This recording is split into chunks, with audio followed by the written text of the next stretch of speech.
4. Hello, everybody. Welcome back to the madness. The pro-nuclear crazies. You call in at 709-589-4406, dude. Got a fight with the microphone tonight. You don't tell me what to say. I tell you, microphone. Did I mention the nuclear industry is insane? Did I ever mention that? Well, the insanity, as we know, never takes a break, so why should we? We're going to cover die-offs. Oh my, oh my, oh my. This is 4 days of covering die-offs, recent die-offs. I'm going to go back to the time machine for a few minutes. Not as rough as last night.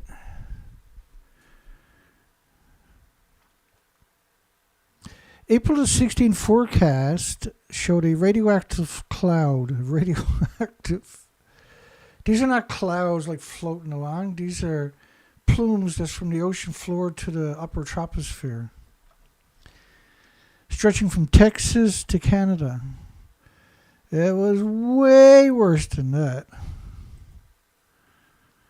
If it was only that bad, I probably wouldn't have been doing this.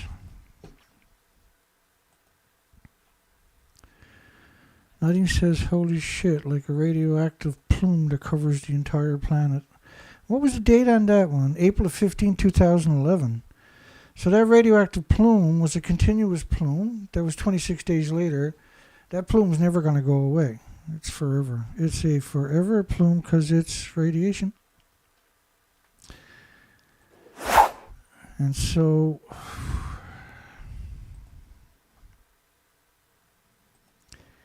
can we eat the Japanese seafood after Fukushima discharged? Well, Fukushima didn't stop discharging. The reactors actually blew up right away. So they're trying to convince, and it looks like they succeeded in convincing the population since the 24th of August 2023. Now we've covered it since that. We cover that story and every story since about it. And we do it 5 days a week in hopes that we can help you and your loved ones. Because yes, people do care on this planet. And you won't find them in the nuclear industry, that's for sure. Reactor 3 and Reactor 4, that's what they look like on day 5. And this picture was probably taken on day 20 or day 25 or something. The reality of it is they picked up 30 million one-ton bags. It was 150,000 sites. And so when you see these pictures tonight, they're going to be pictures that I created, and you can download them at my website, thenuclearproctologist.org. There's around 2,400. There was 150,000 sites. We have around 1,000 original pictures. And so I need to create a little shy of 149,000 of these types of pictures to help articulate the 30 million one-ton bags. There was 150,000 sites like this of radiation that they picked up in 3% of the land. So, just let me do a little recap on really important stories. Climate change likely played a role in a 40% drop in the like using a garbage can diagnosis like climate change without any science behind it. I think people like that should lose their degrees. The gray whale population dropped by 10,350. That's 2022, right? Yeah. It's gone down steady since then. And for every one that we found, like we found 10,000. And there's no way you found them all. And so if we need 149,000 pictures like this so people can appreciate how many one-ton bags they actually picked up. Now, of course, a lot of the media, almost all the media lately, will mention, could be a ship strike. Don't ever mention the word radiation. But there was about 1,200 reports of whales and boats colliding, not necessarily deaths, since worldwide database launched in 2007. So it's kind of important. 70 emaciated gray whales. You think they got hit by a ship too? No, Dana, like the trees, they all died of the bird flu, Dana. Oh, I should have thought of that. Obviously, that's what's killing all the trees is bird flu. After all, it's what killed man on the moon, right? It was bird flu, and then there was a meteorite struck the moon, and the bird flu ended up down on Earth, and there's 7,000 whales starved to death because of the bird flu. Right? Because there's no vaccines for whales, and they're like, we're going on strike. We're not going to eat any phytoplankton or zooplankton. This is humpback whales. The 10,350. This is extra, by the way. This is what artificial intelligence they used to show those whales were missing. Now, there's a mortality event for humpback whales, and right whales, and gray whales, and mink whales, and beak whales, and killer whales, and fin whales, of course, and sperm whales. Just every name you can come up with. Pilot whales. There's an unusual mortality event. So we got artificial intelligence to try to create 30 million one-ton bags, 150,000 sites. I need 149,000 pictures. I created 2,400, which was absurd. It's an absurd amount of work to do what I've done. I'm going to get busy again. I won't be giving up. I will create 149,000 pictures at some point of one-ton bags to help articulate the releases from that they picked up 30 million one-ton bags. Which, so if you took these one-ton bags, just one of them, that's all you can put in a one-ton pickup truck. And if you took those one-ton pickup trucks bumper to bumper, that's 5 roads of continuous traffic right around the entire planet. But that was only 3% of the land. So it doesn't really do it justice.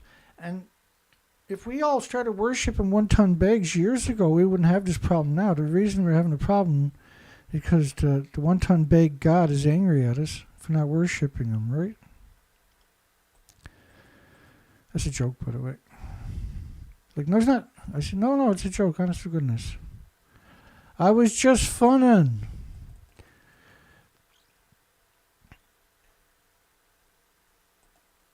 You got whales just dying everywhere. Everybody's living in absolute. Now, you know, we done research expeditions, and the only thing left on the beach with colors was Zoe. The stoic Zoe. So this is a plutonium-239 dispersion, and that's the map up there. That's based on 20 days of plutonium fallout, radioactive fallout. There was also 1,500 atoms of radioactive sulfur, peroxide hydrogen buckyballs per cubic meter detected in the California air. Nasty hot particles we're talking about. And that's because the one-ton bag gods are angry at us for not worshipping them, and we're trying to rectify that. We're trying to convince the whole world to worship the one-ton black bags. And you got to get white paper suits though to do it properly. Don't worry, you'll learn. You hang around for a couple of years, you'll figure it out. It's not very hard to learn. 2, 3, 6, 10, 12 years or something, you'll figure it out. I'm so jealous every time I see people in paper suits praying with the one-ton bags because they're going to be okay. Radiation can't hurt them. Also because they smile. And so if you smile, anthropogenic man-made radioactive fallout can't hurt you. That's what an academic told us. I know it sounds crazy, but hey, you know, like, there's crazier. Updated study. The authors now says there was 20,000 excess U.S. deaths after Fukushima, not 14,000. And that's because the Americans, Canadians are not worshipping one-ton bags of radioactive fallout like a good slave, like a good nuclear slave would do. Washington Air Monitor showed sustained radiation spikes on March the 31st and goes out of service. It's the same city where iodine-131 was found in drinking water. which is a really interesting statement because they know if you find the iodine-131 in the water, the plutonium, americium, neptunium, strontium, curium, everything else is going to be in that same sample. They didn't tell you that, though, because nuclear scientists are allowed to lie to you. They're allowed to kill you with radiation. It's not illegal to poison you with radiation. Congress and Senate and parliaments and diets don't have the authority to make it illegal to poison you with radiation. Isn't that great? They can make it illegal for 3,000 chemicals to poison you, but they can't make it illegal for radiation. Because otherwise you couldn't murder your loved ones and yourselves in the hospitals with radiation if it was illegal, obviously, clearly. The feds emit radioactive xenon-133 from Fukushima detected 2 days ago in Washington State. It was 450,000 atoms per cubic meter of air. And this is something we've never heard tell of before. And because they can find the xenon-133, the krypton-85, the cesium-137, the cesium-134, the iodine-131, the iodine-129s. And then they can extrapolate through mathematical equations the other isotopes. But they didn't, did they? Oh, it's just xenon-133. It was an invisible snowstorm. It covered the entire planet and still going strong. So we all got to learn to suck it up and start worshipping 1 ton bags of radiation. I'm pretty sure that's going to fix everything. Large radiation cloud nearing. It's not a cloud. It's a continuous plume from the ocean floor to the upper troposphere. It's a continuous plume. Think of a snowstorm. It's like a snowstorm covering the entire planet. Because that's what this is, except it's radioactive snowstorm. You can't see it or hear it or feel it or taste it or touch it, pick it up, throw rocks at it or perceive it. But it's not a cloud. It's a snowstorm from the upper troposphere to everywhere else on the planet of radiation. And it's still hemorrhaging out. And didn't just near, it's a continuous plume. Hang on. Why do they always got to make things so difficult? Oh, that's right. We're talking about radiation, Dana. Oh, so the French government is the best one. This was the cesium-137 model. And this is based, right there is based on 15 days. And here it's based on 20 days of radioactive fallout. So it's hard to appreciate it. So watch the plume coming out of Japan. You'll see the plume over there. It's a continuous plume, right? And it just keeps coming out. It keeps coming out. It keeps coming out. It's not a cloud. It's a plume that covers the entire biosphere. And it's got a 300-year life, for instance, and it never goes away because it's going to be saturated with curium isotopes, uranium isotopes, plutonium isotopes. And you need to get informed. You need to come up with solutions. You need to start protecting yourself. You need to avoid anything from Japan. Cars, toasters, everything. Ban everything and punish that country. Punish them at every step of the way. If you accidentally buy something from Japan, consider burning it on video and posting it online as your duty. Now see, actually that's me in the center with the globe around my head. I was being extra careful in that paper suit. Okay, it's not really me. I made the picture up. It's fake. It's true. Fukushima Plume to reach U.S. West Coast in months. No, this plume at 15 days, right there, is covered all of America and all of Canada, for instance. All of the northern hemisphere. And within 20 days, the whole planet is covered. Let me show you another one without the fun graphics. By the way, this model, this is just having nothing but problems. This model is based on 16 days of radioactive fallout. The plume never stopped coming out. And just because the whole planet is covered now in radioactive fallout after 15 days, the plume still doesn't stop coming out. It'll never stop coming out. And this industry is well aware of what they got to do and done. Fukushima Plume to reach the U.S. West Coast in months. No, it covered the whole planet and from 19 days to 30 days tops. Because we didn't worship 1 ton bags of radiation like the pro-nuclear community does. That's the only thing I can come up with. High concentrations of radiation hit the United States and Canada.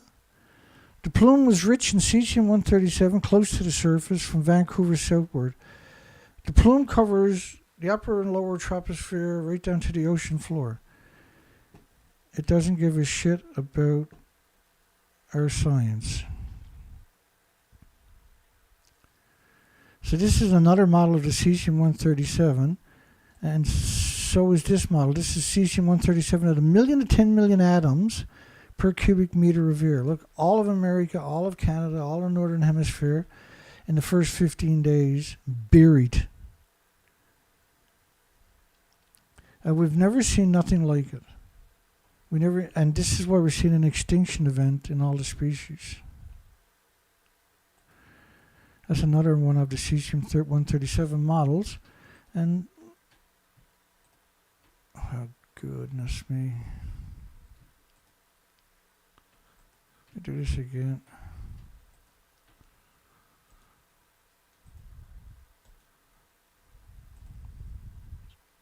I just want to put that over in the big pile that we got there of models and plumes and studies. I'm not 100% certain that if you worship 1 ton bags of radiation, everything's going to be good, but it's the only solution I can come up with. Because we are foobarred. Cesium and iodine both at 600% above the EPA's maximum contaminated levels in Hawaii milk. 600% above their... So you should have abandoned Hawaii. That's what that headline actually means, that documentation means. We should have abandoned Hawaii. We didn't. Now we're going to pay the price.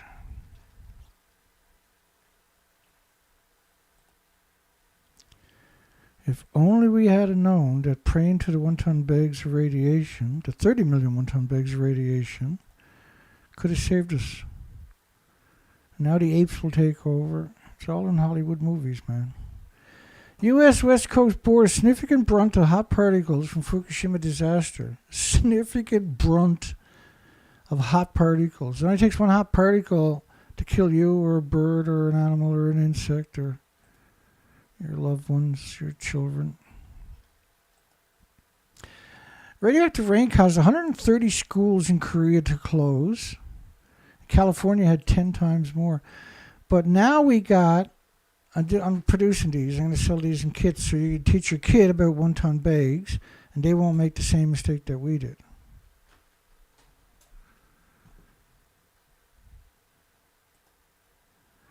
Highly contaminated fish detected in the Fukushima rivers and lakes up to 25 times the legal limit. That's not laughter, that's the gallows laugh.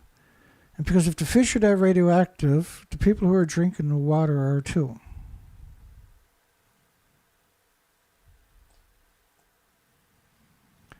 The people who are drinking the water are too. Who knows what I got done? Why does everything have to be so difficult? Let me go back up here again. I'm double clicking a lot the last couple of shows. And my system is not impressed with my double clicks apparently. Okay, be very, very careful, Dana. This was radioactive Kellogg's cereal. Who eats all the cereal? Children. 11 becquerels, 11 atoms per kilogram, children start to see permanent heart damage. So 20 becquerels a kilogram, every child who ate that ended up getting permanently sick, if not dying, depending on how much of that disgusting Kellogg's they ate. And Kellogg's didn't want to stop selling it, by the way, and so for a long time they didn't. They worship one-ton bags. Death toll estimated from Chernobyl at 1.5 million. And Chernobyl was like a paper towel compared to Fukushima. Fukushima was 4 reactors, 3 running, and 32 reactor cores in the fuel pools, all melted down. And just one of the reactors is equal to 100 Chernobyl because it's pure uranium, pure plutonium. Map shows Fukushima fallout in the United States. The radiation dose in the Northeast and the Great Lakes was equal to the West Coast. So, central Canada was brutal. It turns out the entire planet. One of the studies out of Ottawa, Canada, was 220 million atoms of iodine-131 per liter, with a 15 million year half-life, so it lives for 150 million years, and attacks everything with replicating cells, like a really good alien extinction level event does. Now, so if you do decide you're going to worship 1-ton bags of radiation, which is probably a good thing, and just make sure your paper suit that you get radiation symbols for your paper suit so the 1-ton bags knows you're a friend. Major source of ocean contamination from Fukushima was not revealed. The nuclear waste exits from the cracks in the reactor buildings. Well, gee, I got to see the reactor buildings. There can't be cracks in the buildings. If there's cracks in the buildings, I would know about this. Journalists would tell us, wouldn't they? Dana, there's cracks in the building. Radiation's getting out. All right. Wait a second. What the hell is this? See that over there? That's the stump of reactor 4. We like to call it the ghost of reactor 4. And your loving media to the right, they're going to tell you they're at the very top of the building, which coincidentally doesn't even exist. But hey, let's hear what they got to tell us. I trust them. Where I was standing is on top of what used to be reactor building number 4. The whole of this building was blown apart by a huge explosion. We are here inside Reactor 4 at the Fukushima Daiichi nuclear power plant that was severely crippled during the earthquake and tsunami of 2011. Of the decommissioning work taking place here in Reactor 4. At the end of our tour, we were checked for radiation exposure. In 4 hours, I received the equivalent of less than a chest x-ray. 1,500 highly radioactive fuel rods inside this pool. They've got to move them outside of this reactor. And soon as they left there, this is what they done. Bless their hearts. And so they're claiming that they're at the top of the building looking down on the fuel pools, which are 190 feet tall, 19-story, 65-meter tall buildings. Because Where I was standing is on top of what used to be reactor. Like, I can't tell the difference between that building and this building. Only a nuclear scientist could do that. By the way, did I mention this was a comedy show? So I apologize if you're a little confused. Welcome to the nightmare. And if I don't do this, I'm going to end up cursing and swearing for the rest of the night. So probably better that I be a dork than it is to get my dirty mouth going again here tonight. Warning, the worst is yet to come at Fukushima. Deep underneath the nuclear disease factory, a massive pool of contamination is believed to be heading towards the Pacific Ocean. Is that right? You don't say, eh? So under the reactors is a massive pool of contamination headed towards the Pacific Ocean. Well, this model of the Xenon-133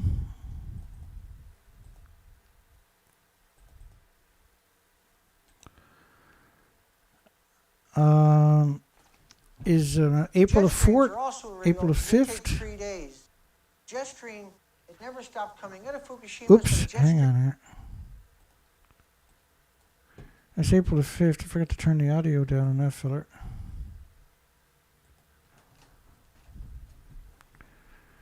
Another day and another time.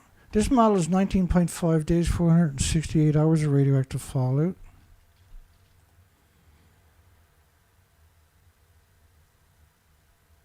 If we only had known worshipping 1-ton bags of radiation, we could avoid the extinction level event.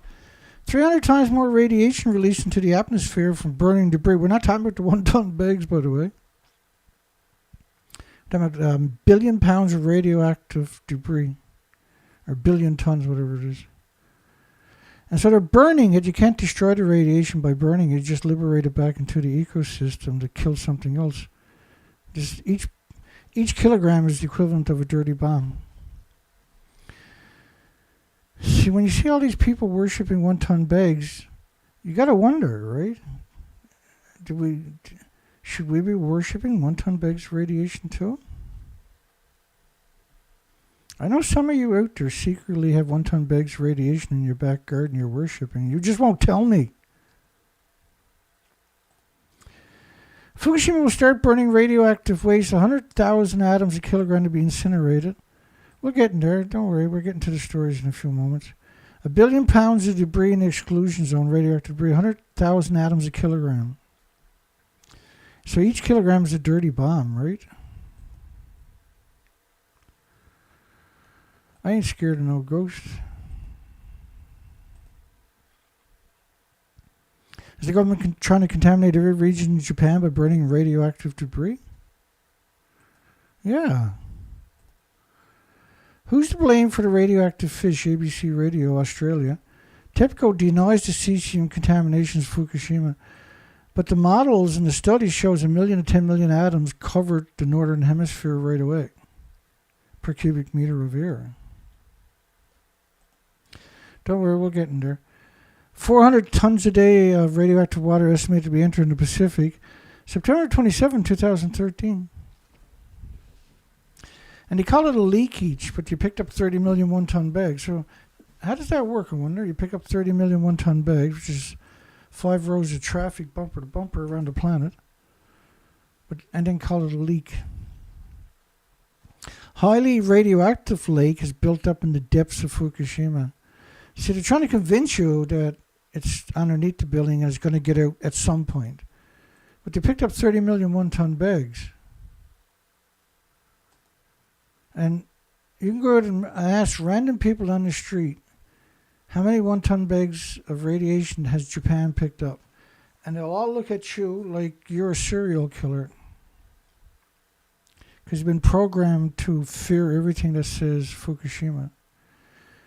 To fear anybody that tries to have a conversation, right? You must be a conspiracy theorist. It's having a bigger effect on the environment than we expected. We don't know what's happening. Radioactivity released from the plant spiked that year, 2013. Well, after 1,000 days, cesium spikes 100 times, or strontium-90 spikes 100 to 1 ratio of cesium-137, for instance. Mind-boggling cesium levels far from Fukushima plant, Japan Times. Health Ministry in denial. Interview, they forced us to forget everything. Government radiation levels are complete fiction. Mass media is the biggest criminal, worse than TEPCO. TEPCO was nationalized right away. It went bankrupt, right? I apologize for being dorky for the first 27 minutes. TEPCO uses radioactive water from reactor number 5 and number 6 to spray throughout the Fukushima plant 100 tons a day, which is equal to a garden hose, like a half-inch garden hose, at full power, 30 pounds per square inch, is 140 tons a day. So 100 tons a day is like a 3/8 garden hose at 20 pounds per square inch in 24 hours. On buildings that are 19 stories, we're 150 feet wide, and that are burning at 9,000 degree Fahrenheit temperatures. It's like getting in a helicopter and pissing on a forest fire. And now to talk about the highly used radioactive, why is there radioactive water in reactor 5 and 6? Now, because, they never had any fresh water. 1,200 miles of coastline was ripped out, every telephone pole, no electricity. But if that was true, they're spraying 100 tons a day. Mother Earth, we have a problem. All nuclear power plants are hemorrhaging radiation 24 hours a day into the ecosystem, by the way. The Economist, enormous spread of radiation, and the levels are so high in the hills. And I'm doing all of this we're going to get into the stories.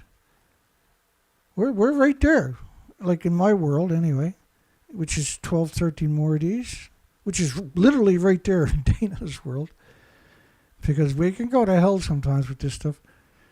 Enormous spread, well, not necessarily go to hell, but I know some people are going to hell. Calm Down Charlie's one of them. Economists, and I hate them. Enormous spread of radiation, levels so high in the hills of Lydia that the locals dare not go near the hills. 150 millisieverts a year outside the official's home. And so the last thing you want to do is measure this stuff in microsieverts or millisieverts.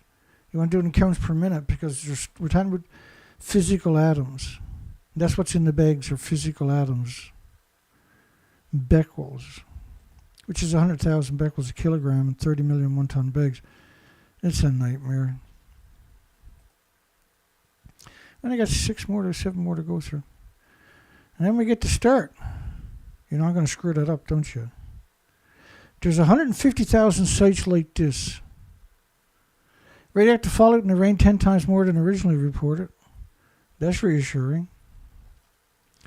The betrayal from the nuclear industry is so disturbing. It's so revolting.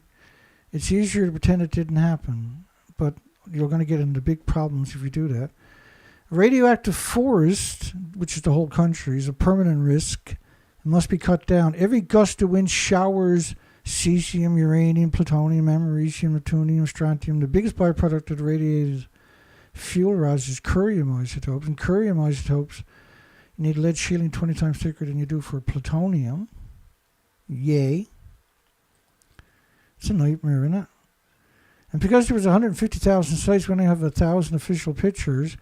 I'm trying to create 149,000 pictures to supplement the 1,000 pictures from the 150,000 sites where they're storing the one-ton bags. Does that make any sense? Oh boy, oh boy, oh boy. We only got 1, 2, 3, 4, 5 more clicks to go, and then we get in. I'm going to play that Calm Down Charlie, Yoshida Mashada, TEPCO employees conversation from a couple of days ago. It was really bizarre. He's a degenerate, has been stalking me for 10 years, so I'm not very nice. A little bit upset with the little midget. No offense to other short people. I love short people. They're wonderful, except for the Japanese. Residents forced to dump nuclear waste in the parks and the forests. And I don't mean all Japanese. There's some good people there. They should get fucking busy and start speaking up, but... Extremely regrettable. Fukushima workers report dumping radioactive waste from the beginning. Well, you have no idea. Dumping Fukushima, here's the last one. Dumping, then we're going to start the show, I think. Yeah, then we're going to start the show. I'm going to try not to screw this up, so. It's difficult for me, though. Dumping Fukushima radioactive water is government's only solution. No, they can dig big reservoirs and dump it in there, right? The risk of damaging effects from toxic discharges, even if fully implemented, around 300 tons of contaminated groundwater still flows into the Pacific every day. To suggest, like, when you pick up 30 million one-ton bags, like, we just lost 10 billion snow crab. Vanished.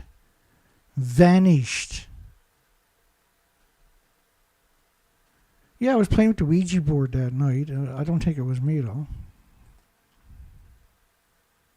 You might, but like I really don't think I done it. I was playing with a Ouija board. I wasn't trying to cause any problems. Next thing you know, 10 billion crab are gone. It's like, oh shit. Mom, the Ouija board's gone crazy again.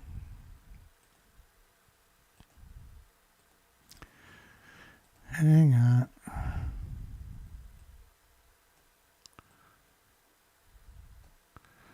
Here we go. was right there, ready to rock. Right there. Let me post that back here. Yeah. But just to be safe, everybody should buy a paper suit.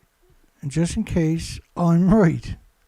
It's highly unlikely, I know. But just ask Yoshida Mashada. So, behind me is me, right there. I'm going to get out of the way. I'm going to play this video. It's a short video.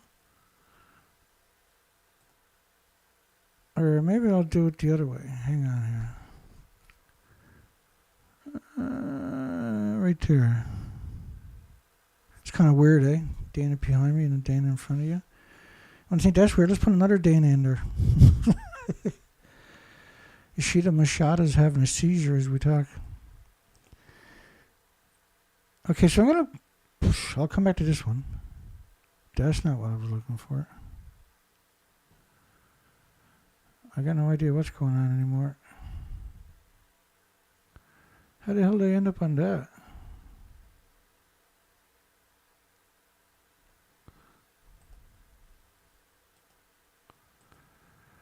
How did I get a black screen?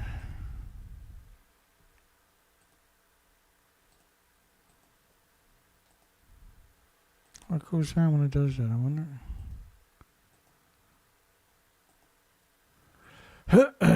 Here we go. Yeah, just bear with me. Oh, I went that way. All right, now I got it. This was a phone call a few days ago. We're going to analyze it. I'm not very polite here, by the way. And if you look at Fukushima as a post-Fukushima after 2011. Oh, great, that's Chicago. Oh, hello. Hello, Mr. Dana. Hey, scumbag, Hello? what the fuck do you want, scumbag? You're still stupid lies. What lies? Hey, Mr. Dana. What do you want, scumbag? Mr. Dana, we make... Have you got, Mr. Dana, I we thought, make video. I thought, Mr. Dana, we make video. Yeah, you, Hello, Mr. Dana, on Tokyo Bureau channel. You coward. I'm a coward, am I? How so? Don't be coward. Play video. Play what video? Stupid idiot. Scammer. How am I a scammer, though? Did the reactors blow up or not? Hey, scumbag, Yeah, scumbag. stupid scammer. Hey, scumbag, did the reactor... Everyone knows except... Knows what? Everyone knows. Knows you what? Stupid scammer. Knows You what? play my video, coward, alright? You play Tokyo Bureau video. Hello, Mr. Dana. So you Yeah, did... scammer. So I thought you had Stinkfoot coming after me. What the fuck was that all about? Jesus Christ. They're coming after me now, folks. Oh. Planting a diversity of flowers. And so, Yoshida Mashada has been stalking me continuously for a decade. He used to call in every shows we do. We used to do 7 shows a week, 7 days a week, trying to wake up the stupid planet. People are more who watch TV. The majority of them, not all of them, but the majority of them are actual morons. They believe everything the idiot tube tells them, and that's the most dangerous society you can ever have. Fewer bees and other pollinating insects lead to shrinking crops. Shrinking crops. Which is true, because the crops won't have fruit if you don't have a pollinator, right? Over 100 cows dead in a park in the last 3 to 4 days.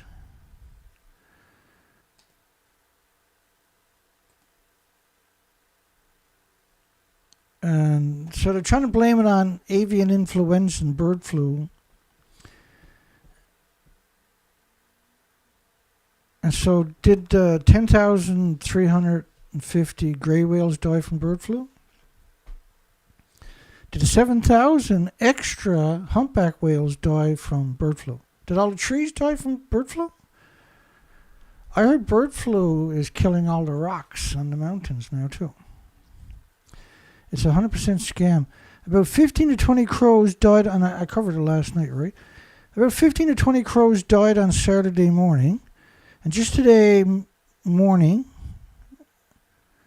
around 15 to 20 cows died. In the last 3 or 4 days, at least 100 have died. These crows are looking unbelievably rough, aren't they? I never seen nothing like that. Earlier in the day, as many as 35 crows were found dead in Delhi, India, including 2 at a DDA park and 16 in the village of West District. Following which the Delhi government collected samples to investigate for avian influenza. So they're specifically looking for avian influenza. And that if you got birds flying around and cows dropping dead everywhere else, all the other animals should be dying too if it was a true event, right? But the birds and the animals, we've been having bird flu long before the humans showed up. Right? There's pig swine flu, there's all kinds of stuff that's been around long before the human experience. None of us ever morphed over to other species because this is why we call it a bird flu or a swine flu, because it only happens to pigs. And so what they're doing is they're taking advantage of people's ignorance and then using it, covering up Fukushima, and then using that. Now, the crows and the cows, their immune systems have been compromised by the perpetual radioactive fallout and contaminated food and water and air. And so if you could have a bird flu, that will take these animals out, but it's only because their immune system was compromised by radiation in the first place. It's the same thing for humans.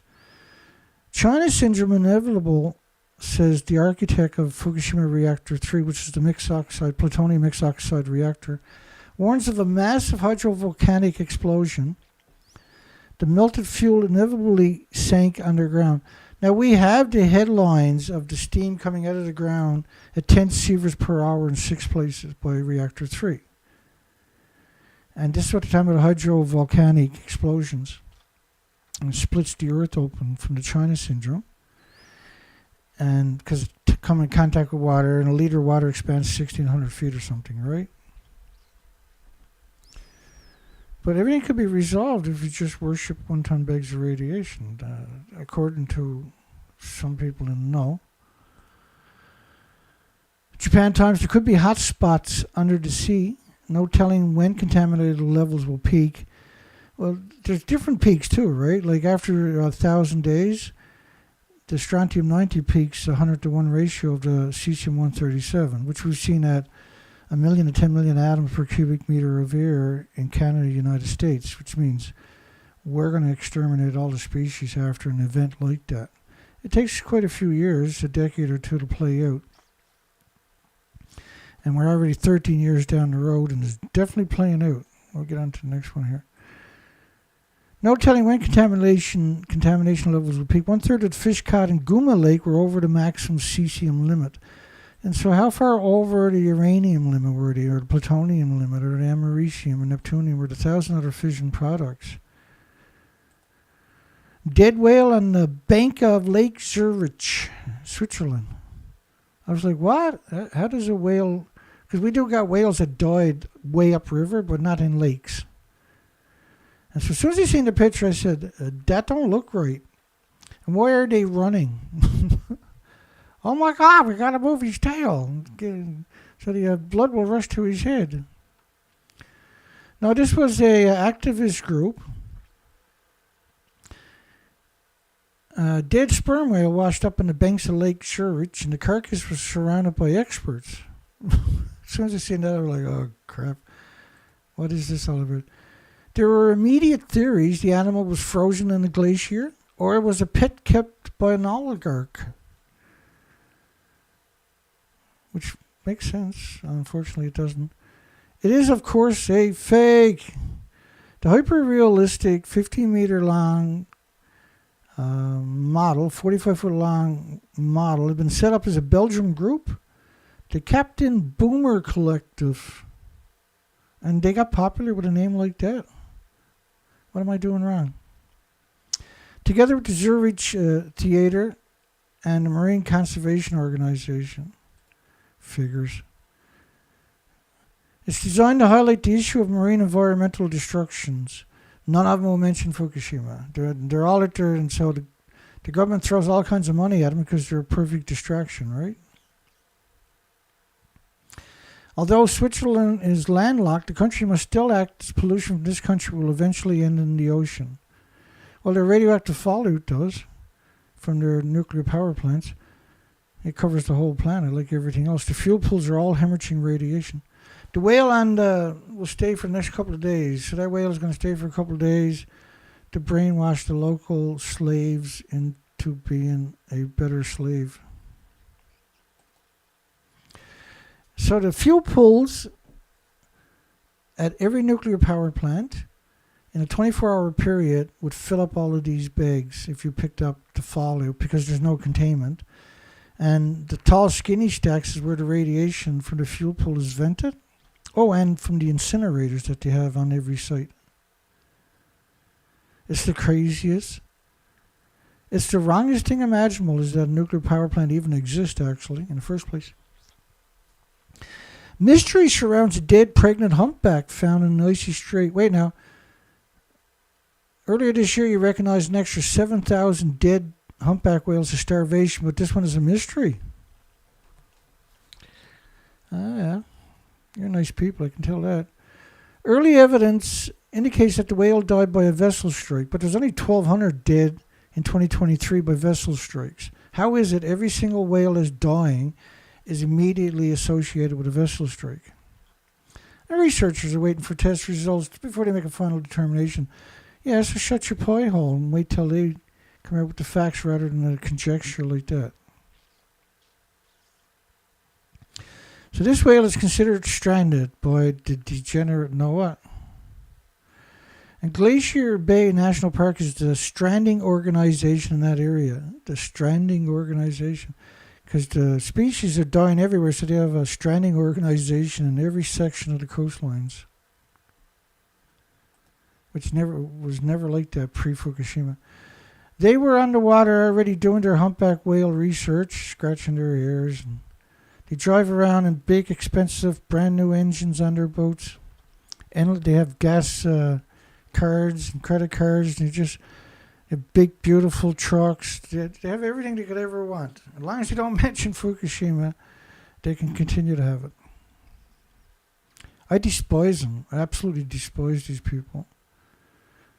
They're able to get out and find the carcass, and then they secured it to land with some rope. How much that cost? $60,000 or something? $70,000?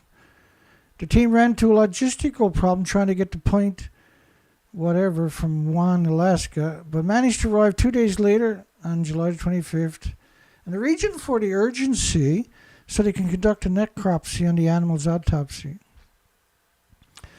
4 years ago, I went over to the West Coast because there was a whale stranding over there. And I just heard about it from my brother-in-law as an ex-fishery officer. A piece of shit that he actually is. And so the next morning I was over there. It was 850 kilometers or something.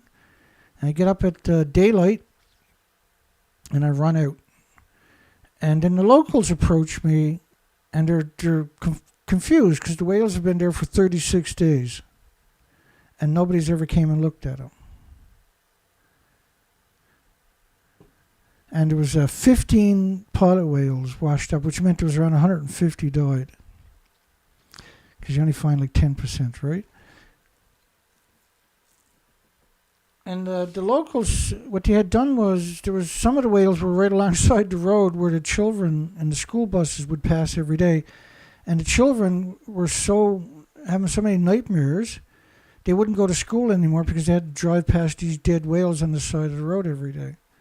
And so the locals got together on one night with their quads, their side-by-sides, their 4x4s, and dragged some of the whales back into the ocean away from the side of the road.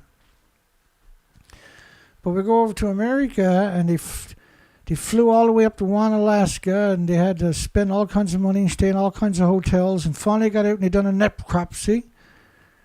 Bless their scumbaggery hearts.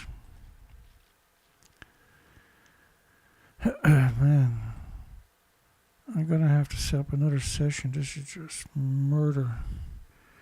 If I double click, I end up in the bottom of my pages. Then you got to find your way back to the story you were doing. It's a bit of a pain, if you know what I mean, right? Which story was I just doing, I wonder?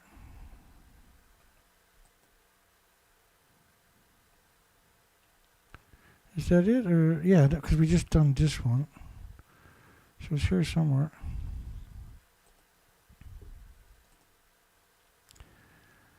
Yeah, there we go. We're back on track. Scientists look at blubber for lipid content and body conditioning. They also look for any signs of parasites and diseases. She wasn't skinny. Well, if she wasn't skinny, why don't you show us a picture?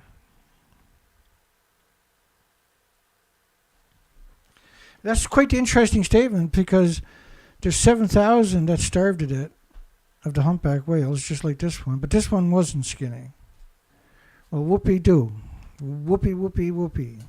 The other 7,000, and which were the extra ones, because there were at the same time as still now going on, is an unusual mortality event for humpback whales. And we're talking thousands that they found. But now they say there's another 7,000 missing. You should have a highway like this wrapped around the planet about 30 times for if you just clean up the entire Fukushima prefecture. You can't actually clean it up, but if you scratched up the topsoil, and what they call cleaning up is scratching up about an inch, or not an inch, about a half an inch of the topsoil.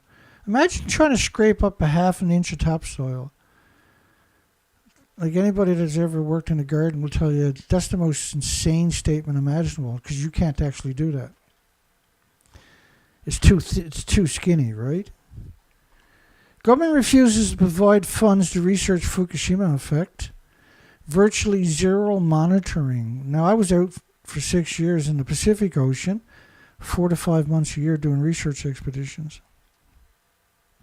It's disconcerting how big of an event Fukushima was and how little data is out there. But we sure filled in that gap, I can tell you that much. Me and a small group of people have tortured this industry perpetually for over a decade straight. Fukushima Radioactive Plume contaminated the entire northern hemisphere in a short period of time. The Fukushima air mass hit California after 3/11, went north to Oregon, Washington, Canada. But that's actually not how it works. It covers the whole planet. Silly humans. Here we go. Look at this model here. To your left is based on 20 days of Neptunium-239 fallout. 20 days. So to suggest that it moved north or south or anything like that is completely dishonest. The plume covers the entire planet. And every model... Here's another model. I think this is the Xenon 133. This is 20 days of radioactive fallout. So to suggest that it moved north and moved south like it was... Because that's what they're trying to do. They're trying to pretend like it's this little puff, and this puff spread out and is moving around and is coating everything with radiation. No. It coats the entire planet with a continuous plume from the ocean to the troposphere. Again, see these headlines. Vessel strikes suspected in southeast Alaska's whale's death. That's a very unusual picture to see the whole whale out of the water. It's an exceptional picture, by the way. I don't think I've ever seen a picture with a whole whale out of the water before. They're so emaciated now they can come right out of the water. 2 dead whales were discovered last month in southeast Alaska water, near Hoogland's icy strait. They believe at least one died after being struck by a vessel. It was too weak from starvation to get out of the way, like the other 7,000 humpback whales that died in the last couple of years. She says the broken bones were larger, which is consistent with the whale being struck by a larger vessel. And the second humpback whale was reported floating near Point Adolphus on July the 22nd. The whale was identified as a 23-year-old male, and they found some bruising on the whale that may have suggested a vessel strike. Due to the whale's size position, they weren't able to fully examine the bones to confirm the cause of death. But all the whales have died of starvation, of every species. And so lately, the last couple of years, there's been this agenda to conflate everything with a boat strike. And the media is happy to oblige. Radiation tests are underway on dead and diseased seals in Alaska 2011, suffering bleeding lesions, hair loss. Tested for radiation, writers. It's a good thing because there's 30 million one-ton bags just in a single prefecture. The oceans are weirdly hot. Scientists are trying to figure out why. I'll show you this stuff. Worldwide average ocean temperatures were in a record-breaking territory for 15 months straight since last April. And that's bad news on multiple fronts. Abnormally hot water helps fuel dangerous hurricanes like Hurricane Ernesto. It's expected to rapidly gain strength this week in the Atlantic, and like Hurricane Debbie, which dumped a massive amount of rain along the east coast of the U.S. last week. And the water gets too hot, fish and other marine species struggle to survive. And that's what Fukushima is, right? It kills the phytoplankton, the basis of the food chain, the oxygen chain, the carbon sequestering chain, the zooplankton and phytoplankton. And then the ocean is broken, so now it heats up.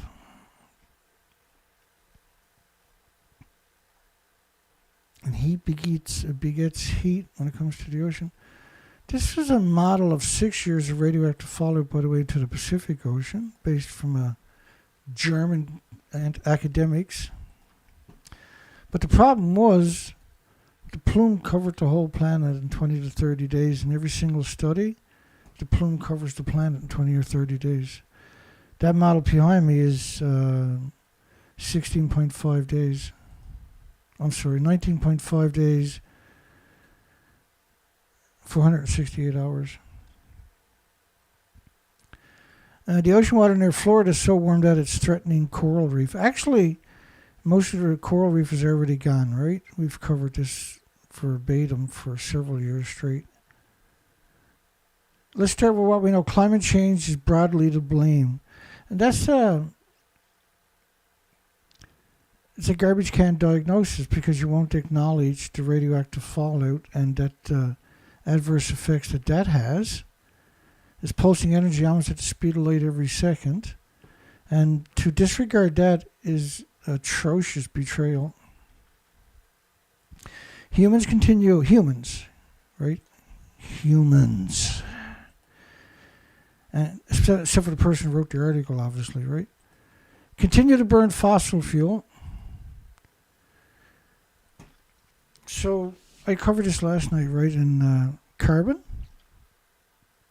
In the atmosphere right now, 0.04% carbon, CO2. And if it gets down to 0.02%, plant life can't grow. Right? And then I played another video last night. I played a video explaining that.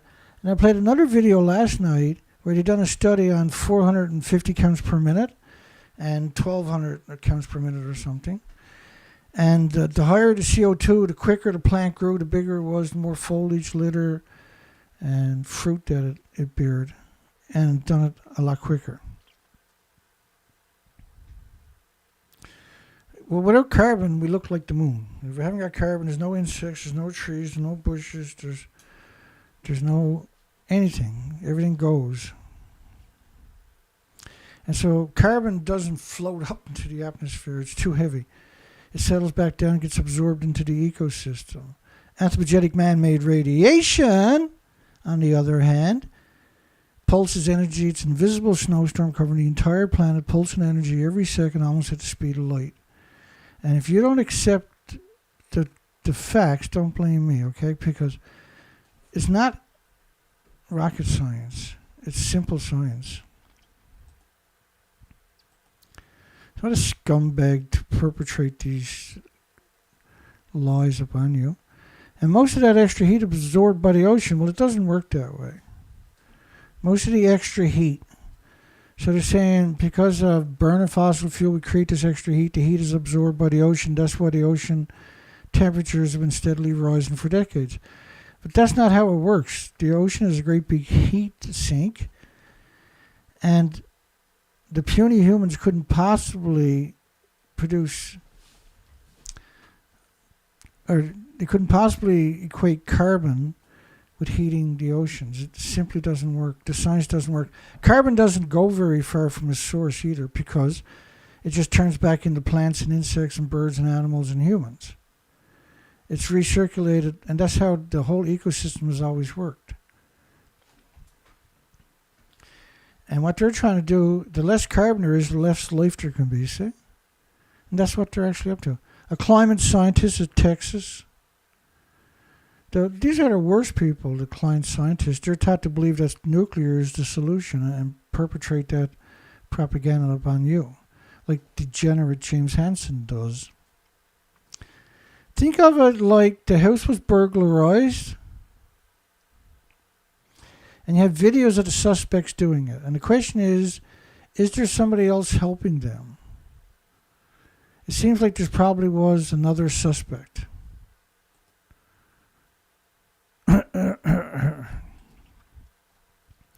Japan lawmaker, plutonium certainly went deep within the basements of reactor number 3. And is anyone's guess where it's at now? Well, reactor 3 was a plutonium mixed oxide reactor. Did you see the explosion? It actually ejected the reactor core out of the building. It didn't go deep inside of reactor 3. It ejected the reactor core and the fuel pools straight up in the air, right out of the building. And look at what's left of the building. Let me show you that. To your left is reactor 3. There is no building. Same thing with reactor 4. There is no building. And this is what Yoshida Mashada, the Calm Down Charlie Tokyo TEPCO little test tube rat. I played the video of you earlier. When I asked him, what did I lie about? He just laughed at me, right? All he wants to do is attack you and make people hate me, because he can't beat me talking about the conversation, right? Nobody's going to come in here and say this didn't happen, because I got the evidence. It's very simple evidence. And this is not a game. People think this is a game are in for the worst surprise of their life when all their loved ones are dying. And that is happening all around you now. Cancer, heart, liver, lung, respiratory, pituitary, thyroid, adrenaline, Alzheimer's, dementia, autism, diabetes, Down syndrome, schizophrenia. We're talking about the ocean water in the Atlantic is abnormally warm. It's not just the Atlantic, it's the whole planet, and fresh water included. And he said pollution from ships is probably part of the answer. Because the more pollution, they say, the less sun comes down. The less sun comes down, the less warmer the planet is.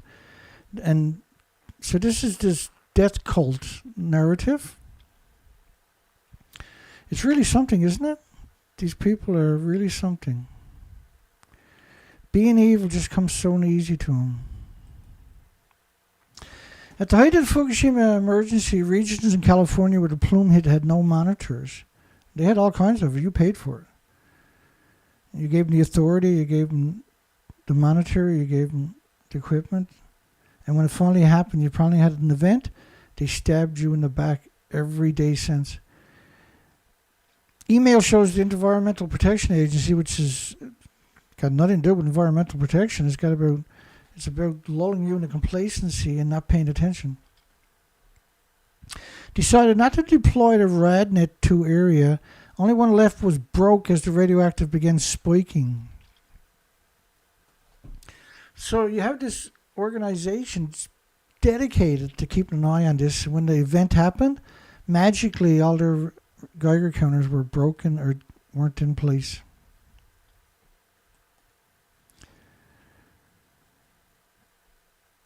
Silver 110 detected in marine water. All water samples contain strontium 90. Well, everybody can go out and pick up a 1-ton bag of radiation in their garden, because everything is contaminated with brutal, perpetual radioactive fallout post-Fukushima, and just 80 years of emissions. But Fukushima was a pulse event where you had a prolific. It's unimaginable. Video shows a man slapping a dead whale's fin after washed up on a beach. The juvenile fin whale, which there's an unusual mortality event, or at least there should be, because we cover dead fin whales every single time. And the typical one is emaciated. Washed up on the shore Saturday evening, died a few hours later. Under the Marine Protection Act, it's illegal to touch a whale, whether they're dead or alive. So why is it illegal to touch them when they're dead? How is that a Protection Act?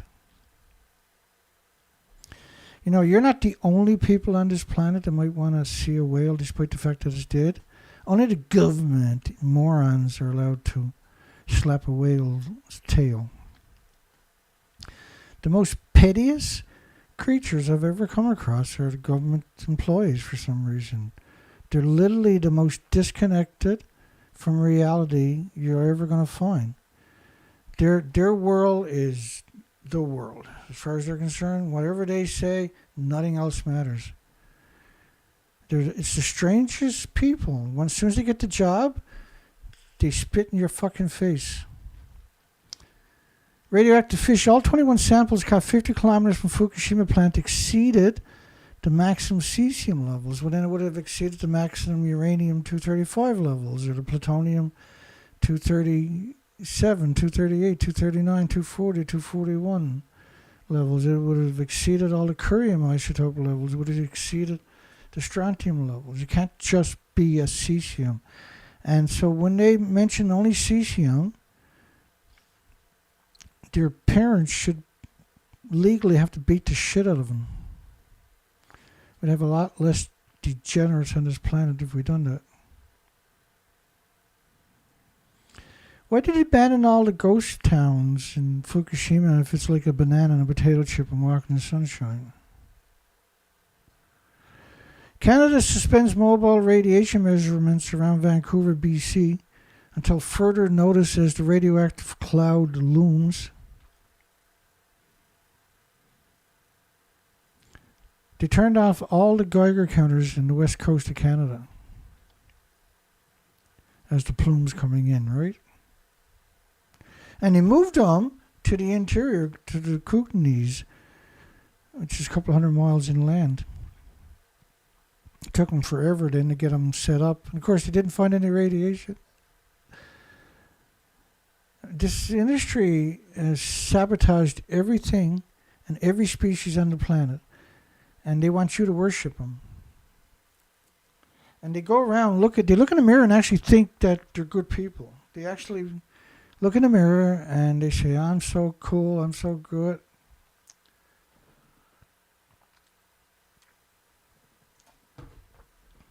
It's pretty strange. So locals are blaming the wind construction. So they were, before Fukushima, they were putting up these wind mills. The whales weren't dying. The whales only started dying after Fukushima. Like, how, and washing up on beaches everywhere.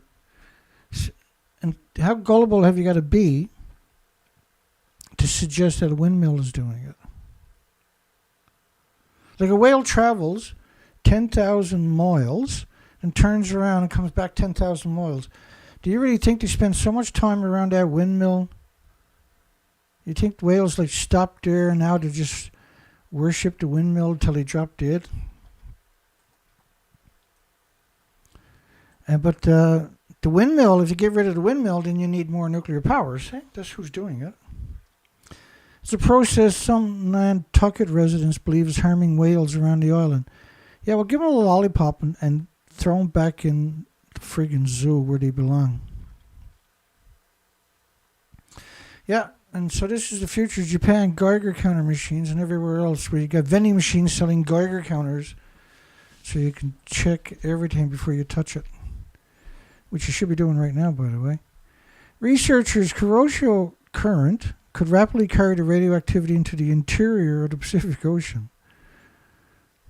Stony Brook University. Scientists are somebody who will cut your throat and your kid's throat and then go through the kid's pockets looking for lunch money and take the sucker out of the dead kid's mouth and get back in the car and drive away singing, "I'm so special." The Klamath Basin Wildlife Refugees battled suspected botulism. Suspected. Well, we don't know, but we think it is. And bird flu outbreak. You sure it's not radioactive fallout? Compromised your immune system. And so any flu now, or any kind of disease or virus can compromise them. Because that's how it works for the humans and other species in the laboratories. Thousands of birds dying. I'm not saying it doesn't happen. We know it happens. Botulism is real. But animals are pretty resilient unless they're contaminated with radiation and their immune system is compromised. Your immune system is compromised because your body has anthropogenic man-made isotopes in it. And every one of them pulses energy almost the speed of light. That destroys cells and chromosomes and DNA and everything else. Your body has to repair that every second. And then it pulses energy almost at the speed of light again.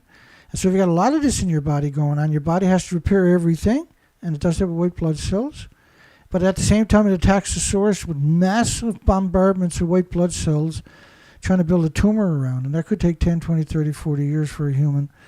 But the damage is what's going on is the important part. So when you apply that to different species, what you find out is that for every white blood cell, you're displacing a red blood cell, and the red blood cell carries oxygen nutrition.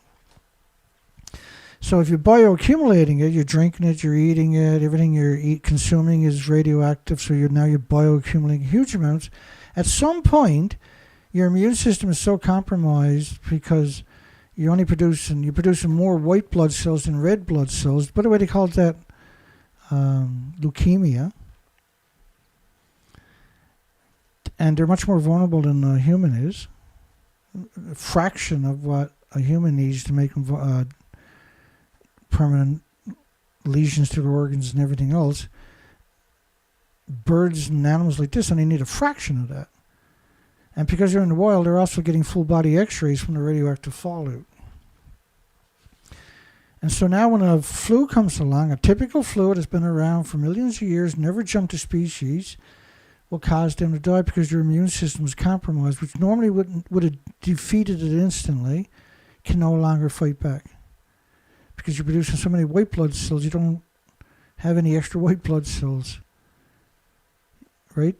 Because you have this lack of nutrition and oxygen in your body. Your body is a prime target for a typically benign, innocuous, and harmless flu or virus now becomes lethal. Japan detects extraordinary high levels of radioactivity off Sendai. Well, how could you not? You picked up 30 million one-ton bags and 3% of the land in the Fukushima prefecture alone. Staff deployed in a boat and collected 500 dead birds from the Sump 1A, the largest water body in the Tool Lake Refuge. And this is a new pressure we never dealt with, they said. And the refuge staff are hoping that the outbreak doesn't escalate into a repeat of 2020, when 60,000 ducks, geese, and shorebirds died of botulism. Now, we covered that back then. So for that to happen, their immune system had to be compromised, is what I'm saying. This is why we've never seen it before, right? Never seen any of this pre-Fukushima, because their immune systems weren't just compromised. Fukushima was a pulse event that had last 36 reactor cores, roughly, maybe more. And each reactor core was 100 Chernobyls. Remember, after Chernobyl, they closed 9,400 farms in Ireland and Scotland and the United Kingdom, and around 400 are still closed today. The rest of them should have never been opened, right? Which meant you should have abandoned Ireland, Scotland, and the United Kingdom, because when you close 9,400 farms in a country, your fresh water and your air and your land is contaminated, not just farms. Radiation doesn't float around looking for farms. I know that sounds crazy, but I certify that it's simply true. The wildlife refuge complex serves as a vital breeding ground, bioaccumulation for radioactive, and for tens of thousands of birds that use the Pacific flyway to migrate. Well, the 46 million migratory birds that are supposed to show up where I'm till hasn't showed up. The biggest seabird migratory path on the entire planet, bar nothing. There's nothing come through. There's not a single flock of migratory birds, not one. For 4 years now in the Atlantic. Compared to what we can tell from historical records, this is the highest and most diverse water bird population we've had on Tull Lake in 3 to 4 decades. He estimated there was about 30,000 nesting groups. I looked them up, by the way. Amazing looking bird, eh? Even though they resemble the diving birds like loons and coots, they are most closely related to flamingos. I don't think we get them here. I've never seen them before.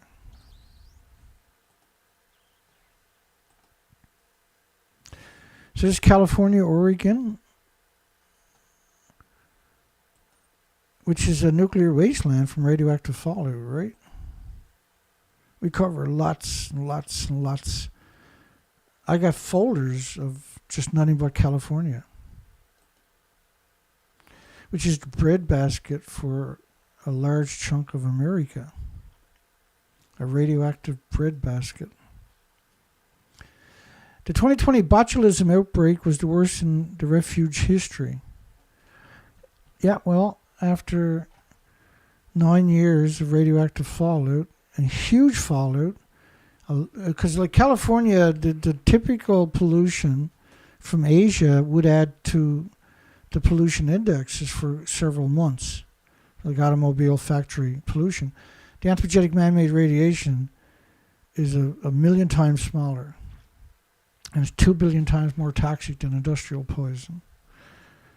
And so we're quite familiar. Look at that beautiful bird, man, my goodness.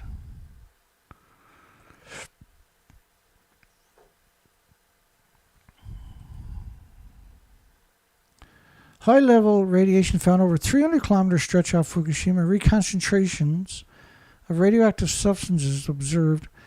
TEPCO had said it would significantly dilute in the ocean. Why would anybody listen to TEPCO? How can anybody be so... Why would anybody... Like, first off, TEPCO's not a radiation authority, right? They're an operator. They don't build the reactors or anything else. They don't make the fuel or nothing like this.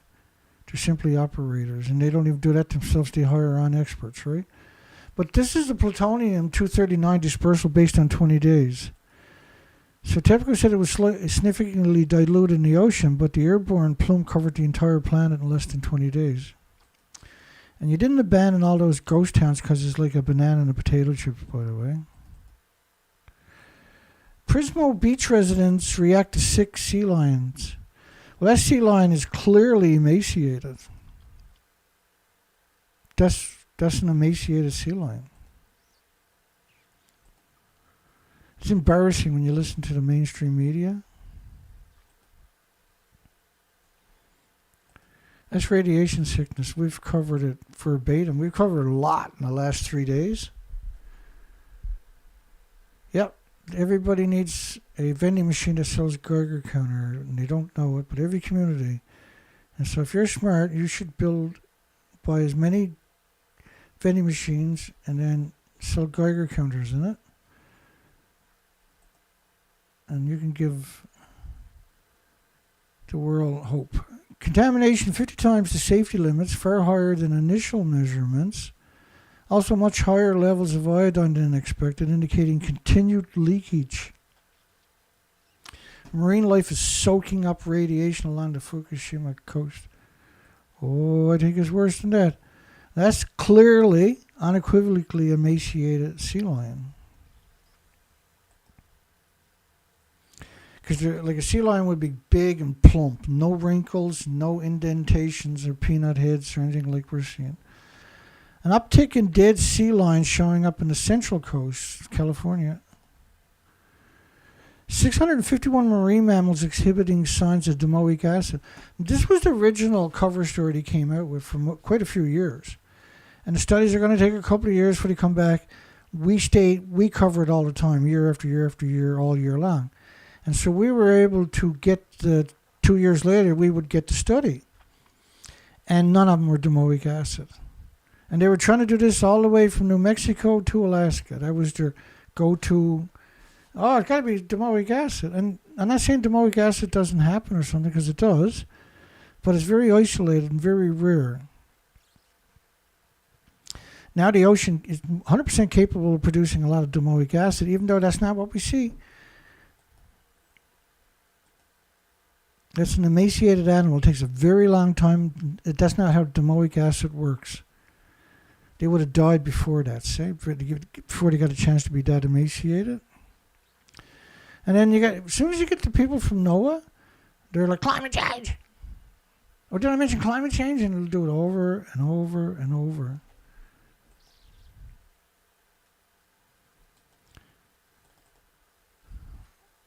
And the fur is missing from the seal. Domoic acid doesn't do that. Radiation does, though.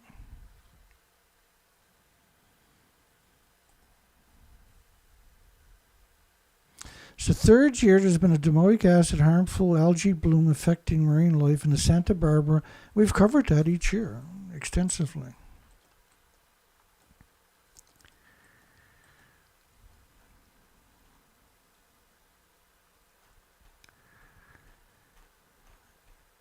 And can't go double clicking like the old days. Hang on. No. Did I cover this one? I'll get back to that one. Hang on. No. We're almost there. Okay. Oh, I see it. That's right. These pictures. I gotta figure out what's going on. These are not healthy sea lions we're looking at right there. 90 subadults to adult California sea lions, 3 common dolphins, 4 northern fur seals exhibiting symptoms consistent with domoic acid poisoning since July. Well, radiation gives you the same symptoms, by the way.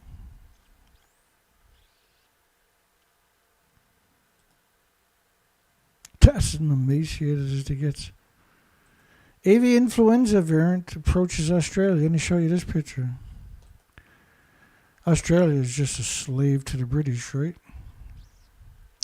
Bird flu.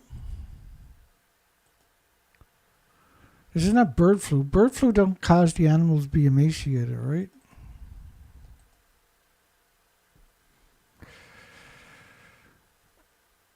Detected in poultry and cattle in the United States. Sudden death and respiratory illnesses for animals. Same thing radiation does. Radioactive fallout does. Humans experience it, suffer from headaches, fevers, aching muscles, which everybody does if they're active, and possibly fatalities. What a scumbag media, eh? According to the Non-Degenerate World Health Organization, 463 humans died from 2003 to 2024. 463 humans died due to... Now, the World Health Organization shouldn't exist. Japan's the third biggest funder, by the way, to the International Atomic Energy Agency, rather, which is the same as World Health Organization or IRPA or UNSCLEAR or the ICRP, etc. They're all the same organization, an unelected corporation. And the structure of the United Nations is the same structure as McDonald's or Walmart. It's a corporation. They don't have any sovereignty over any country. So why would anybody quote them with their legacy? Why, in the goodness gracious me, why would you quote UN, the degenerate military-industrial complex, according to Eisenhower? Dr. Carol Booth, I can show you a whole folder on doctors that are done the sickest crimes imaginable. And there's not really, when you think about how many doctors there really is, it's not that many. When you think about the crimes they commit and how many, it's shocking. Has reported that since arriving in South America in 2022, bird flu killed 30,000 South American sea lions, 17,000 elephant seal pups, and unknown numbers of porpoises, dolphins, otters, trees, rocks.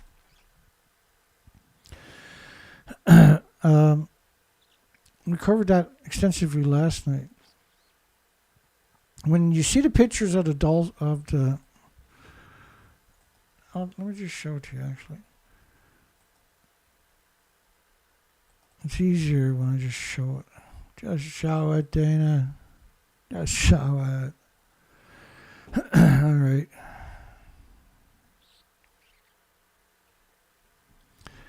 Yeah, because I do this a lot, these shows 5 days a week, and sometimes I get a little silly. Let's call it silly. It makes me...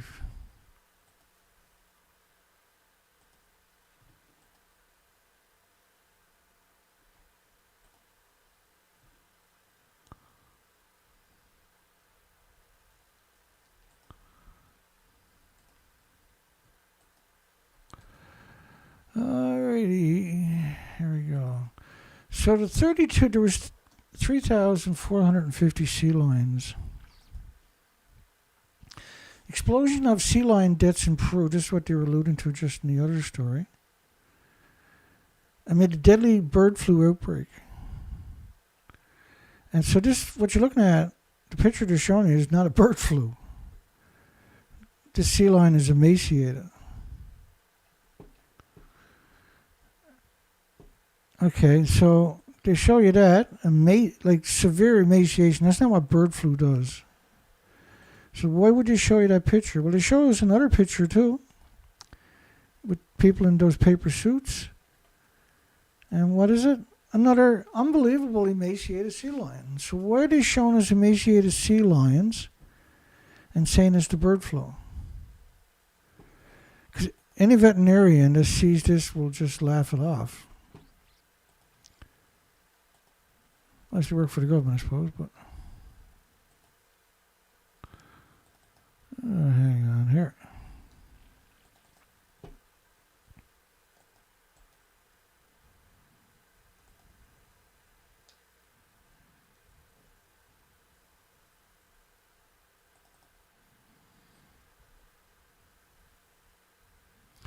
Okay, I didn't know.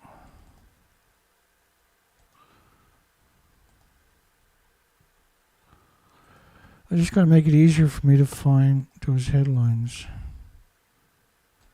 because I've been trying to recall them regularly lately, and it's just torture, right? Alrighty. You too can have heart problems, liver problems, lung problems, respiratory, pituitary, thyroid, adrenaline problems, Alzheimer's, dementia, autism, diabetes, Down syndrome. Just eat your Japanese food or any food from the West Coast, or any food from a nuclear power plant, around a nuclear power plant. All nuclear power plants are hemorrhaging radiation from the fuel pools, and the amount we're talking about is just heartbreaking. The whole story is heartbreaking. Everything about nuclear, what Japan got done, and Japan's cover-up and everything else, puts some leaps and bounds ahead of everything else, right?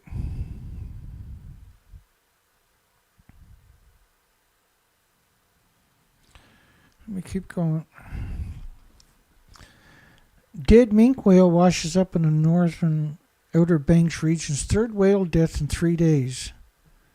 Third whale death in 3 days. And there's a mortality event for minke whales too, not just all the other whales. Every species out there, right?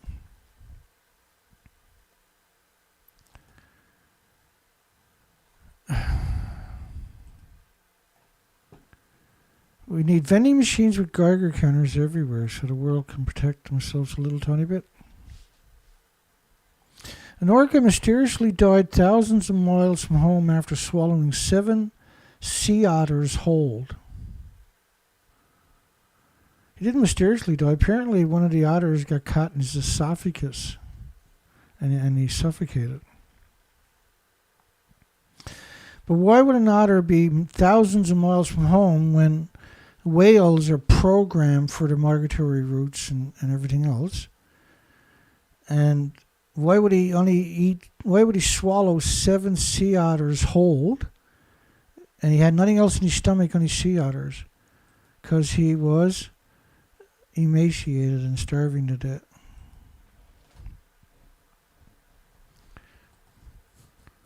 "42-foot-long whale carcass found on the beach." That's clearly emaciated.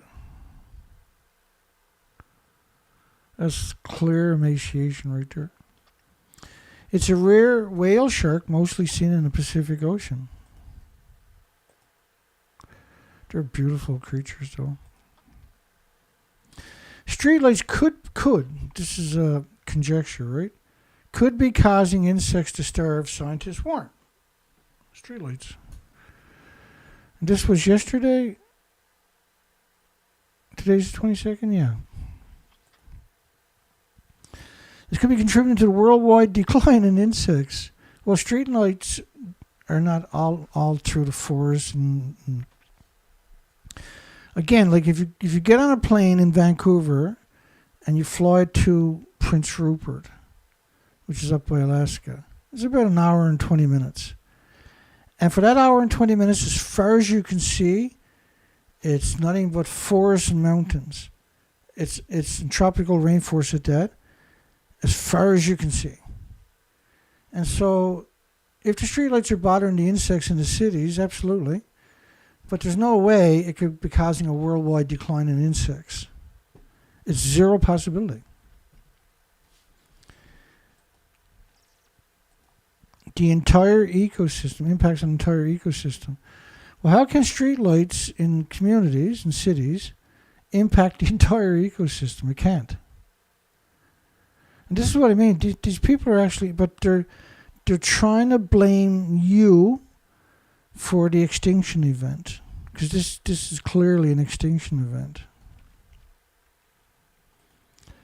Hundreds of starving birds showing up in the California beaches. And we covered a few stories, I think, about that last night, didn't we? The Conservation Center in California, in the nuclear wasteland, has taken in hundreds of malnourished, aka emaciated, birds. Experts say are facing weather-driven starvation. I've never heard of weather-driven starvation for birds that were here and live in the weather, right? The birds don't stay in their apartments all winter long. They don't have apartments. I know that sounds crazy, but they don't have houses or apartments. They live out in the environment 24 hours a day, 7 days a week, 365 days a year, because, they're genetically superior, selected to live in that ecosystem. To suggest that there's a weather-driven starvation is absurd. And this is what we're seeing. A lot of the headlines clearly are meant to confuse people. Thousands of purple martins gather ahead of migration near Austin, Texas, and see the phenomenon. This is beautiful stuff, actually. The male is chirping, the purple martin. They eat insects. A strategy of catching insects in the air during flights. The birds are agile hunters and eat a variety of winged insects. Rarely they come to the ground to eat insects. and they usually fly relatively high. So contrary to popular opinions, mosquitoes do not form large parts of their diets. And research published in 2015, however, does indicate that the purple martin feeds on invasive fire ants, because they're running out of other insects, and that they may make up a significant portion of their diet. Yeah, because the rest of the insects are gone. 2 years ago, there was well over 1 million birds dropped dead in America and Canada. And this was migratory insect-eating birds. There was 192 species that had no body fat and no muscle mass. They consumed that in energy flying, and they all just started falling out of the sky everywhere. It was 192 species over a huge area, and they had starved to death on the migratory route because you couldn't find insects. And this is slowly starting to fade now, right? And so they like to regularly roost in a cluster of trees during the migratory route near the shopping center, and they return every year to gather before their migrations to Brazil. It's quite the spectacles. After eating insects all day, the birds swirl in acrobatic patterns, getting lower and lower as the sun sets, before coming to roost. Thousands crowded together in a few trees. And purple martin roosts typically begin in June and go through late August or early September. And that was this year's. Look at that. But a lot of them are surviving on fire ants. An invasive species, right? Which can seem to handle quite a bit of radiation.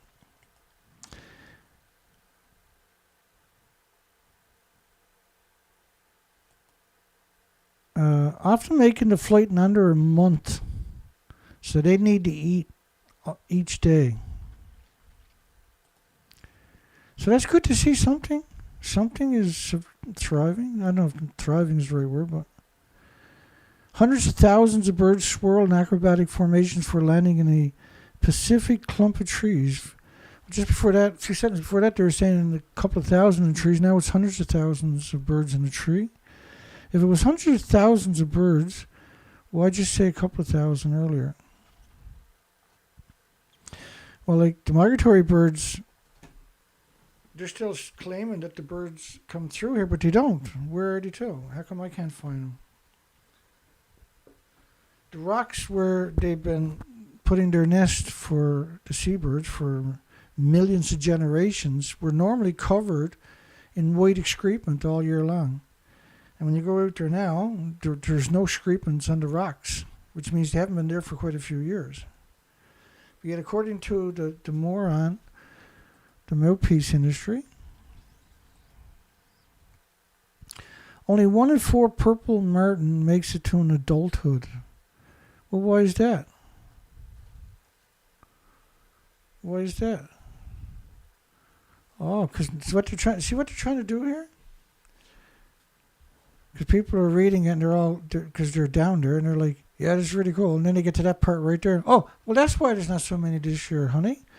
Only 1 in 4 survive. Well, hundreds of thousands would look a lot different than that, I can tell you that much. And when I was young, we used to, every year out during the migratory route, and we were hooking line fishermen and gillnet fishermen, right? And grew up with no automobiles or anything like that. So we were at one with the ocean and with wildlife. And each year for about 4 days, 5 days or so, there would be so many birds that would blot out the sun. And they would land on your boat, and they would, when you're pulling gear aboard the boat, these little birds would come up and try to pull the fish off your gear. And what I used to have to do during those days was bricks. We had probably 100 bricks or something, and they had snaps on it. And so you were throwing gear, we used to throw gear by hand off the back of the boat, a hook every 6 feet. And you'd be on the back of the boat on the North Atlantic, throwing hooks by hand that are razor sharp. And that's the way you catch the fish. And there's 400 hooks in a tub, right? And every 10, 15 hooks, you would put snap bait brick onto it to make it sink so the birds wouldn't dive down and drown and get stuck on it and drown, right? But you still would end up with several dozen each day that did drown. There was no way to avoid it. Not go fishing, of course. The fishermen back in them days, that was just part and parcel. And the dead bird would cause the gear to float up, and then you wouldn't get as much fish. So you were trying your best not to get any. And that was the way it was. But we're talking, there was nowhere you couldn't look. You couldn't see 500,000 birds.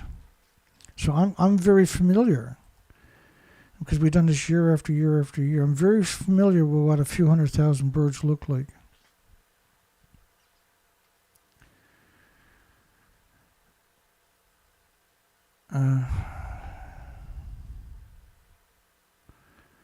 So when approaching their nesting site, they will dive from the sky at great speeds with their wings tucked, just like the peregrine falcon does when they're hunting smaller birds.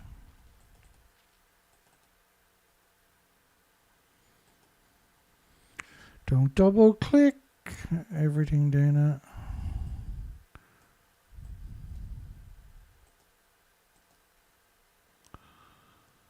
Dana.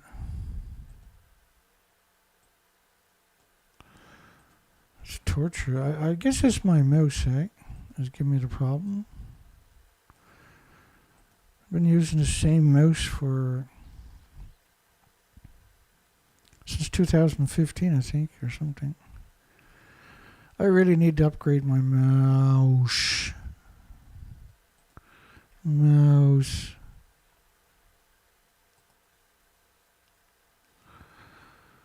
Alright, I got another idea. How the decline of the Indian vultures led to 500,000 human deaths. It's quite an interesting story, because the vultures get rid of the carcasses of animals, then you have less diseases, right? Beautiful creatures, but they got a shitty job. But that's their job, and it's a great job. If more than 2 decades ago, Indian vultures began dying because of a drug used to treat sick cows. By the mid-1990s, the 50 million strong vulture population has plummeted to near zero because of that drug, a cheap painkiller for cattle that is fatal to vultures. And birds that fed on carcasses of livestock treated with the drug suffered from kidney failure and died. Now, of course, India happened to be doing a lot of nuclear testing in that period, right? Before that and during that, in 1996, India and Pakistan were setting off nuclear weapons ticked for attack, and the whole world was outraged over it. The unintentional decimation of the heavy scavenging birds allowed deadly bacteria and infections to proliferate, leading to the deaths of about 500,000 people over 5 years. Well, there's 1 million children die every year. There's over 1 million children die every year in India from dysentery, diarrhea, and pneumonia. But the scavengers were really important because they were nature's sanitation services, and they played an important role. They played in removing dead animals that contained bacteria and pathogens from the environment, and without them, disease can spread, which is 100% true. He's assistant professor. I'm always worried when I see something like that.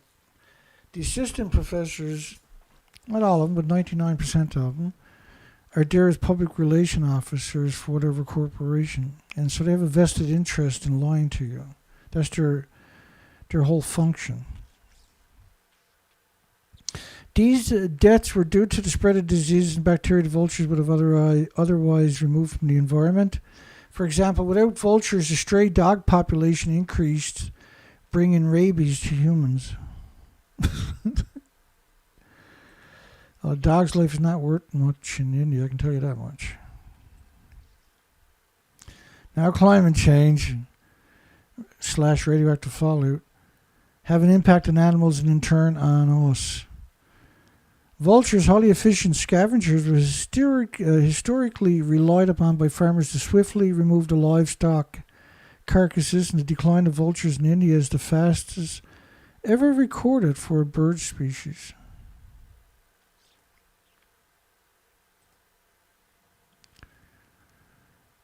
And quarrying and mining can disrupt nesting habitats for some vulture species. Absolutely.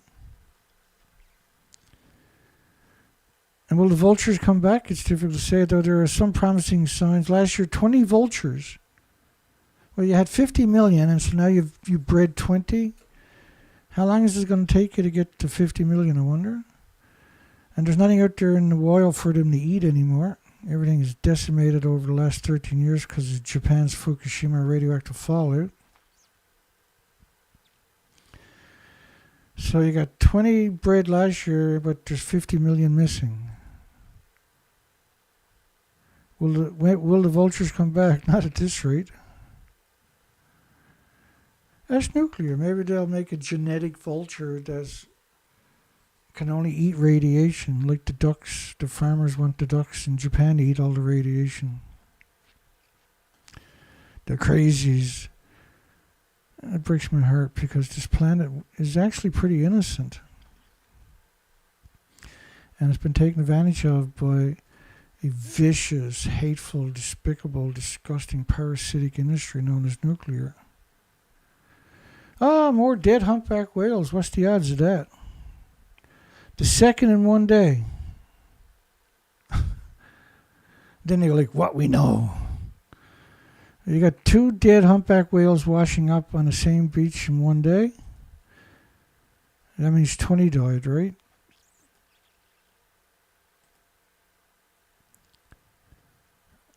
Massachusetts, Boston. The second dead whale in just the same day. Of the dead whales NOAA had examined since declaring the event, the unusual mortality event, about 40% had evidence of human interaction, either ship strike or entanglement. Well, there's 7,000 that are missing completely, just in a few-year period of and they say it's starvation. So even the 40% that, even say there was 40% of the whales did have some kind of human interaction, like a ship strike, they were all emaciated and couldn't get out of the way. Like, seriously, because this is what we've been covering. And I'm not making this stuff up. That's simply the facts. Offshore wind whale deaths indicated by statistical analysts. Offshore wind development has likely been killing lots of whales since 2016. Well, the offshore wind farms have been in different countries for decades, but we didn't see any mass die off of whales or seals or sea lions or anything else. So why all of a sudden in 2016? The long-standing conjecture that wind kills whales may be confirmed, said one of the world's useless humans ever created. The epidemic of huge numbers of North Atlantic whale deaths that were first officially observed by NOAA in 2016 and 17, that continued to this day. They weren't first absorbed by NOAA in 2016. Like 2013 is when you've seen the mass die-offs of emaciated whales starting of all species. I mean, there's so many worthless people in the media. The Heartless Institute, the Heartland Institute / Heartless, they're just disgusting, aren't they? They don't even apologize for being pro-nuclear degenerate. Letter to the editor, wind farms do not harm whales. And they show you a picture of a whale shark. The UK is home to the world's 4 largest wind farms, but no humpback whale strandings there have been conclusively linked to the impacts of those farms. NOAA's officials carried out post-mortem examinations on 90 humpback whales. Since 2016, 40% of those deaths were linked to human interactions, Whales becoming entangled in fishing nets or being struck by vessels. And there is a lot of whales in fishing nets, just a random fluctuation that happened. But the reason it happened is because the whales can't find any food and they're going into places they were never were before. Because the fishermen are not can't afford to lose their nets all the time. Right? Or they would have moved their nets somewhere else if this was happening every year. So this is a random thing that happened after the food chain was broken. The end is night for insects, bats, protest, and the planet. Yeah, I wonder what planet that person's from. How did it get there? Young humpback whale dies after swimming up the Nova Scotia Shubenacadie River. It swam way up a river on a mud flat and then died. Mars believes food was the main reason the young whale ventured up the river. Yeah, because it was starving to death. And see this picture there? That's a peanut head. That's as clear as you could never want to see. That's a peanut head. He's emaciated. It's an emaciated whale. And it's only been the last 3 years or something, I guess, that we started seeing this bizarre... we seen, 4 whales in a single week, different parts of America, swim up freshwater rivers and die. They all have one thing in common. They were emaciated. It's one of the biggest mammals on the earth in this tiny, tiny little river, and the water level rises and drops 2 inches a minute. So theoretically, you can get carried up there. It showed up there, so clearly you can do it. But they've never, ever seen anything like it. Never even heard tell of it. We do a lot of fishing in the river for striped bass, so to see a whale in the river is a huge surprise. Like, think about how did it get here? The locals just couldn't wrap their minds around it. That's where the Shubenacadie River. It's just, it's the most unlikely place, eh?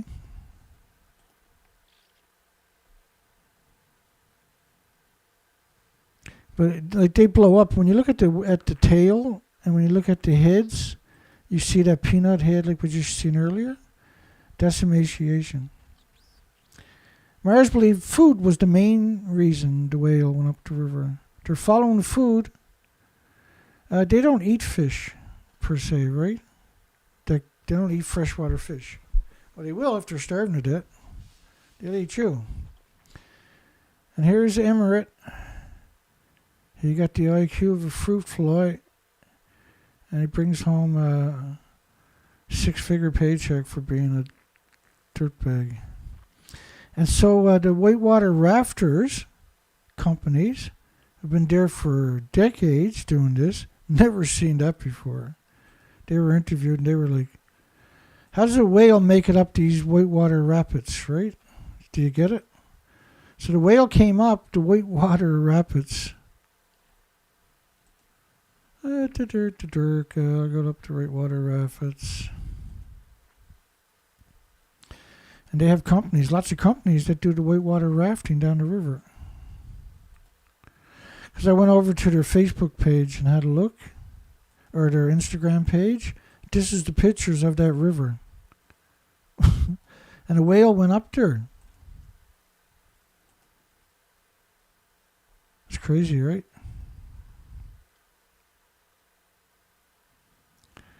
The high tides, they get a big tide. Part of the Bay of Fundy tide area goes up that way, so. But his tail clearly shows he's emaciated. And when we seen that head there earlier, let me go back to that.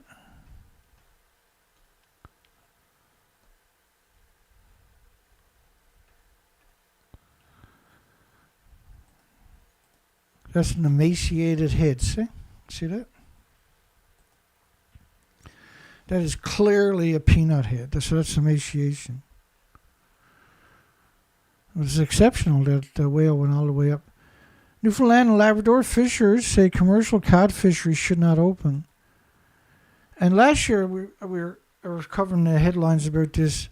The cod fishery, the story was, official story, was that there was only 15% of the stock out there that they need for a fishery.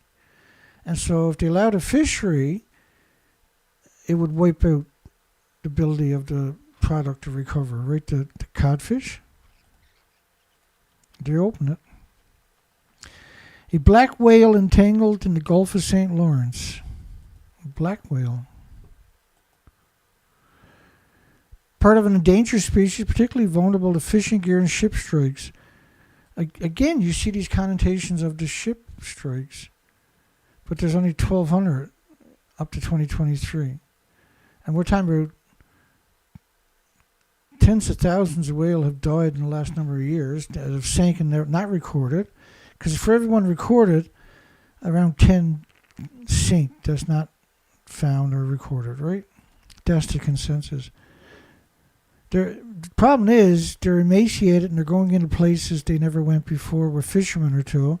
And fishermen are not going to set their gear up in an area like that and have it destroyed each year, right? They can't afford that. And the right whales don't belong there. Right? They don't belong in the Gulf of St. Lawrence. They're there looking for phytoplankton, which is my back door over here, right? And that's a very big distance you're looking at, by the way. It's hard to appreciate it. So, you see Montreal. They've actually found, last year they had humpback whales in Montreal. And so to come all the way up through Quebec, it's all fresh water after Quebec. You know, hundreds and hundreds of miles of fresh water to show up in Montreal. It's the most bizarre thing conceivable, but we witnessed it and covered it last year. In the southern hemisphere, right whales feed far offshore in summer. Yeah, they're not supposed to be in the St. Lawrence. They changed their habitat after millions of generations because they ran out of krill and phytoplankton and zooplankton and copepods. And the two leading causes of death are being struck by ships and entangled in fishing gear. That's simply, they're in a high traffic area they've never been before. And the whales that we see over the years are the peanut head emaciated whales. And so this is clearly propaganda. And this is what they eat. They eat the little tiny microscopic animals mostly. And they can't find them in their regular habitat off Nova Scotia, so they're all the way up to St. Lawrence, which is not their habitat.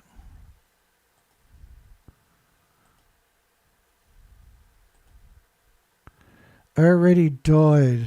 5 of the 19 new calves have already died. And however, the situation has worsened, particularly due to exceptional mortality. In 2017, 17 adult right whales were found dead, including 12 in the Canadian waters, which shouldn't have been here. They went here because they were emaciated and desperation. They ended up looking, they couldn't find food in a normal migratory route. And they did find some in the St. Lawrence, but it was too late. And so they said there was 500 individuals in 2010, but so after Fukushima, the species nosedived.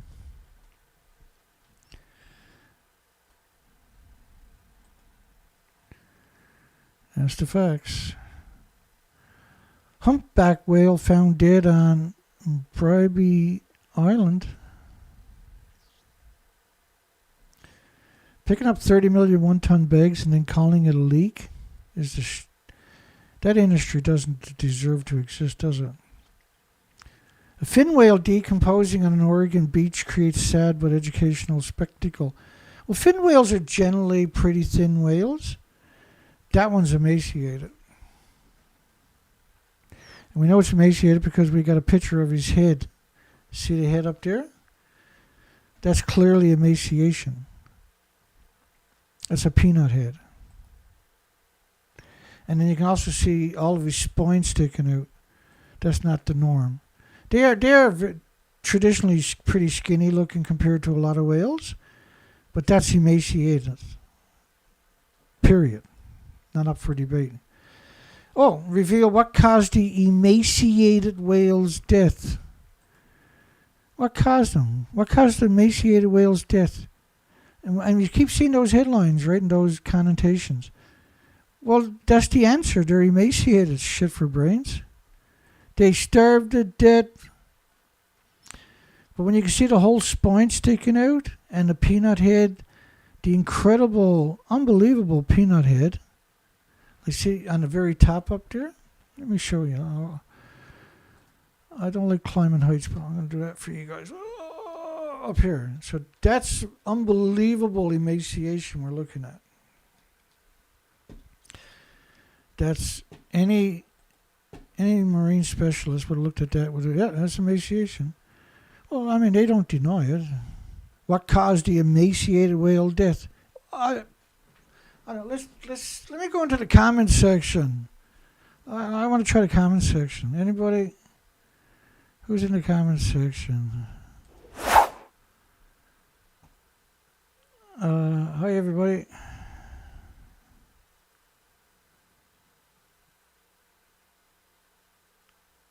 Yeah, salmon shark in the Idaho River. Wow. Does anybody know why the emaciated whale died? Anybody want to come out and take a crack at it? What made the emaciated whale? Let's look at the poll for a few moments, and we'll come back and see if anybody figured out why the emaciated whales died of. I'm not saying anything. I want to see if you guys can figure it out. Come on, Dana, stop being a dork. Is the worldwide mass species die-off a direct result of 13 years of Fukushima radioactive fallout? Is the worldwide mass species die-off a direct result of 13 years of a pulse event of 36 reactors melting down? Because there's 8 in each building, plus the reactor cores. 4 in each fuel pool, minimum, because they don't have a repository anywhere on the planet. So let's see if anybody, because it takes 15 or 20 seconds for what I say to show up on your side. See how many people. Empty tummies! Woo! Colette wins first prize. Dana Nasana, he says, yup. Yep.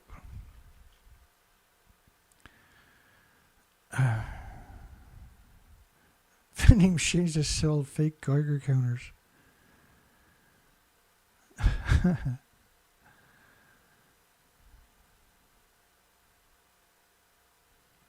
Oh, I made, yeah. James Lucid actually got a Fukushima Calm Down Charlie video up on his YouTube channel, folks.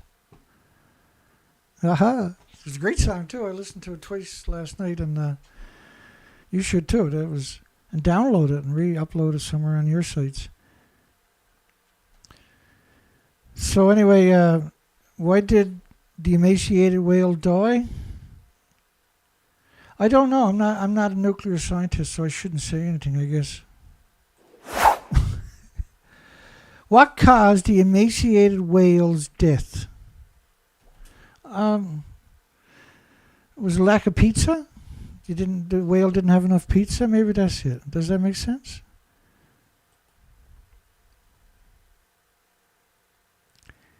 Did he die because he was lonely? Maybe that's it. He didn't have any other emaciated whales with him to die with, so he was lonely and he died? No, that don't make sense. Did he die because he didn't have any food? Nah, that's crazy talk. He was emaciated. He wasn't dying for lack of food, Dana. He was emaciated. Wait a second. Isn't emaciated starvation? Man, that is a horrifically emaciated animal, isn't it?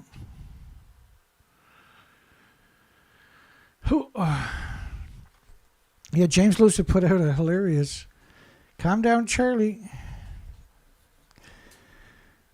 Another Calm Down Charlie winner. Calm Down Charlie.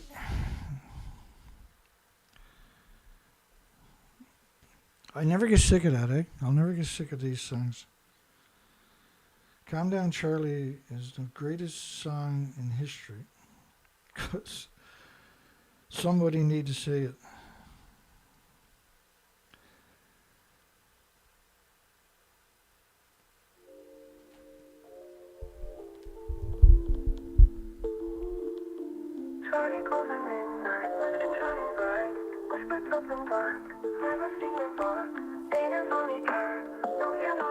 You nailed it, buddy. Calm down, Charlie.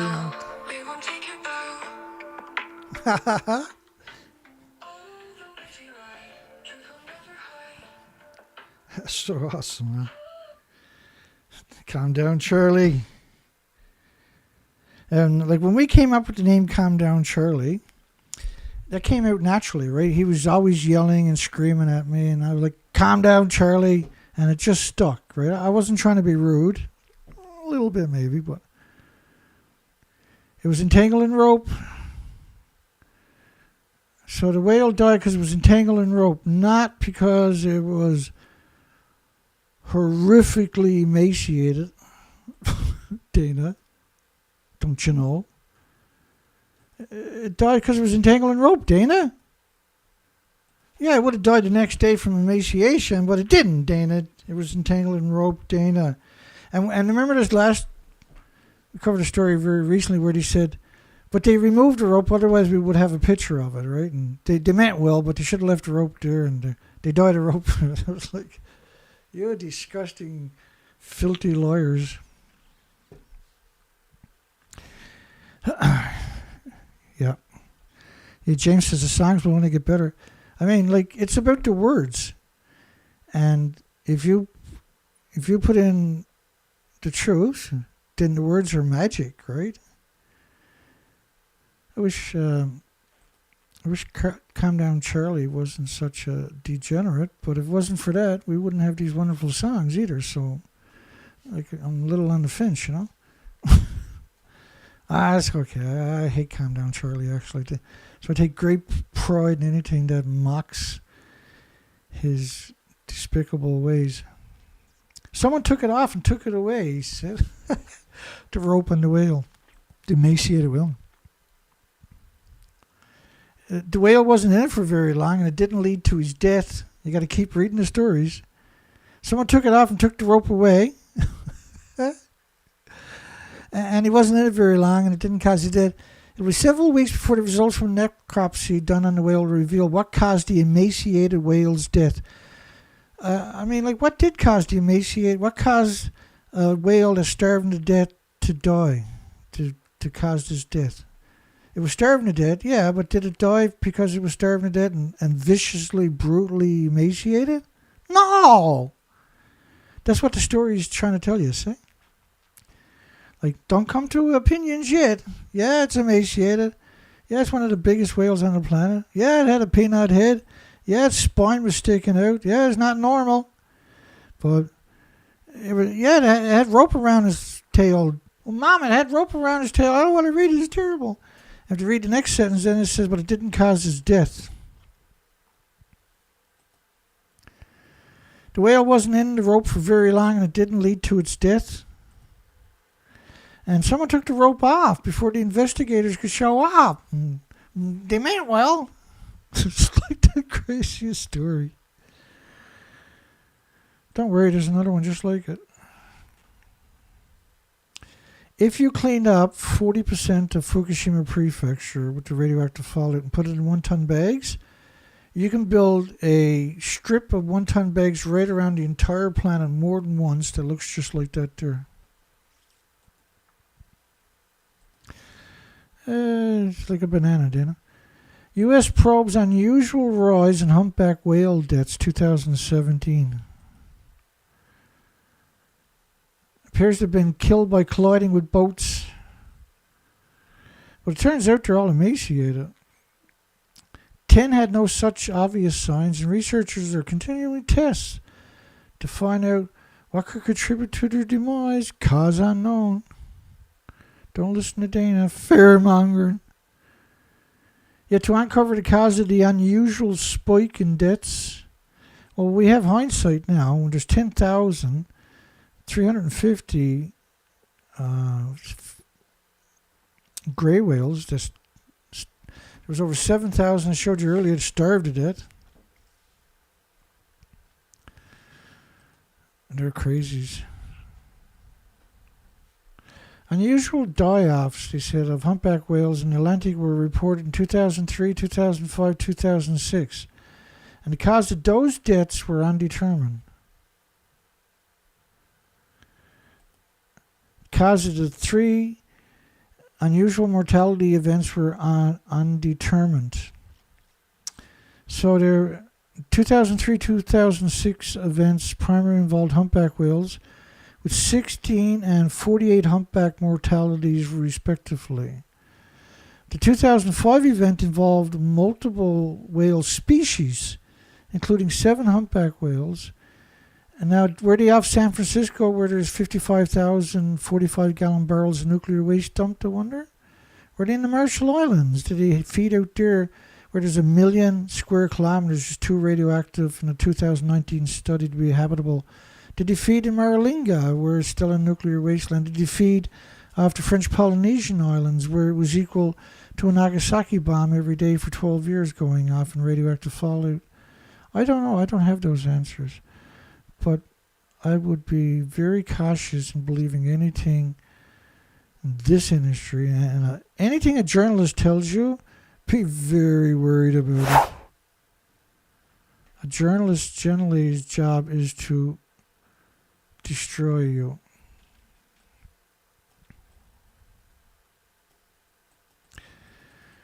And I guess that's it for tonight, is it? What do we got here? Oh, it's after 12 o'clock again, is it? I apologize to everybody. I don't mean to keep people later than normal, but darn it, I have so much fun with you guys that sometimes I just plain can't help myself. And let's get that out of the way. La la la la la. James got that song in my head now. Good job. Music is... I love music anyway, so... Let me see. What else should I cover? Is there anything else I should cover? Your 10,350 grey whales starved to death.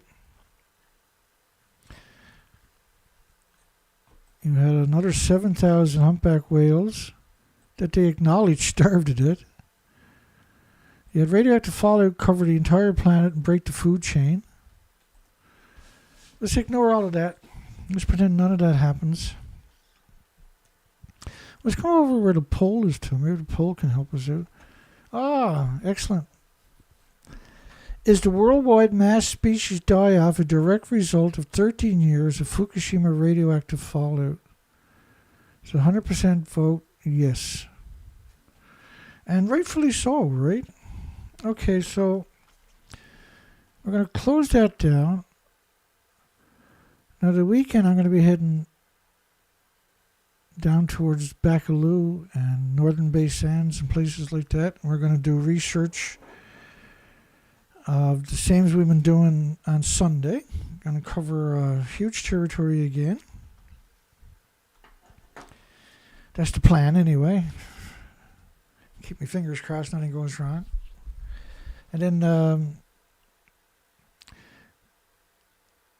I got surprises. I'm not gonna put it out there because we know the stalkers, like Calm Down Charlie's crew, are gonna be stalking me while I'm out researching. And if you think I'm kidding, I'm not.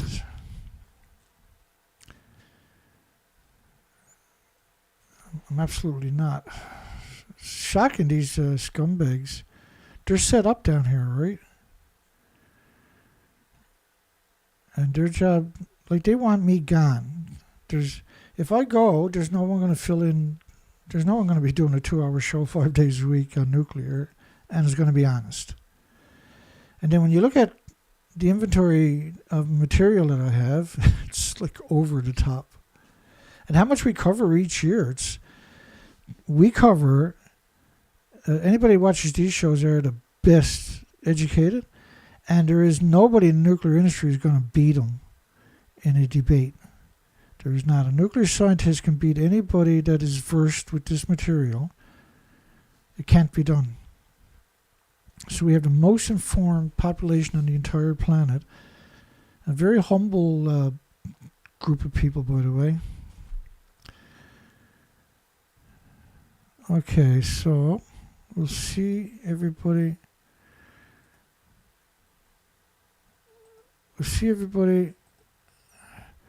Oh, this is the first calm down, Charlie. It's a pretty mellow one.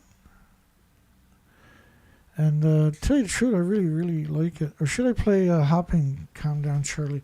I like that. I like that a lot. Because that's what set Charlie Emaciated off the other day. And he attacked me. He produced his own song. And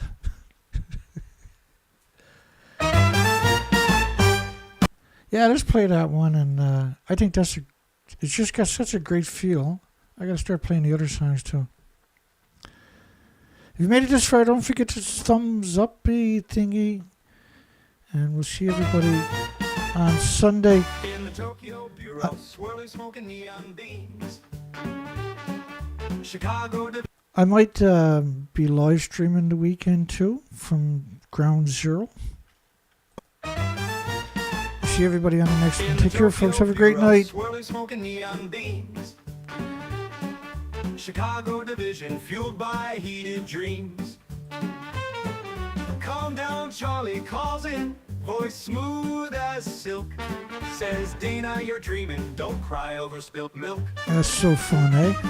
On Dana Durnford show, the chatter's turning wild. But Charlie shoots it down with that cool cat style. Unit 3's no killer, no harm to see life. He chuckles in the static, cuts through the strife.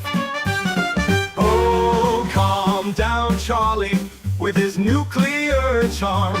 He says starfish are just fine, there's no alarm. His words dance on airwaves with a confident glow.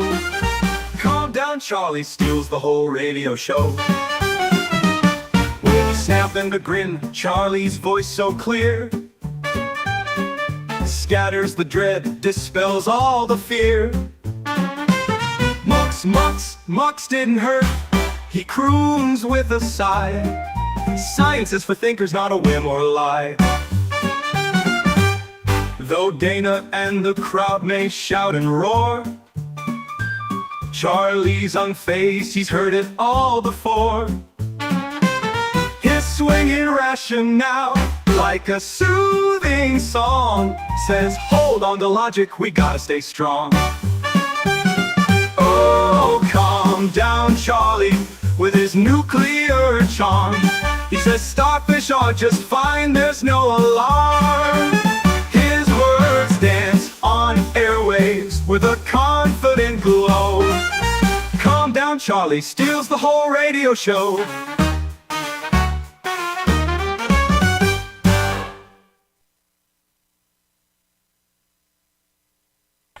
Oh, great. That's Chicago. Oh, hello. Hello, Mr. Dana. Hey, scumbag. Hello? What the fuck do you want, scumbag? You're still stupid lies. What lies? Hey, Mr. Dana. What do you want, scumbag? Mr.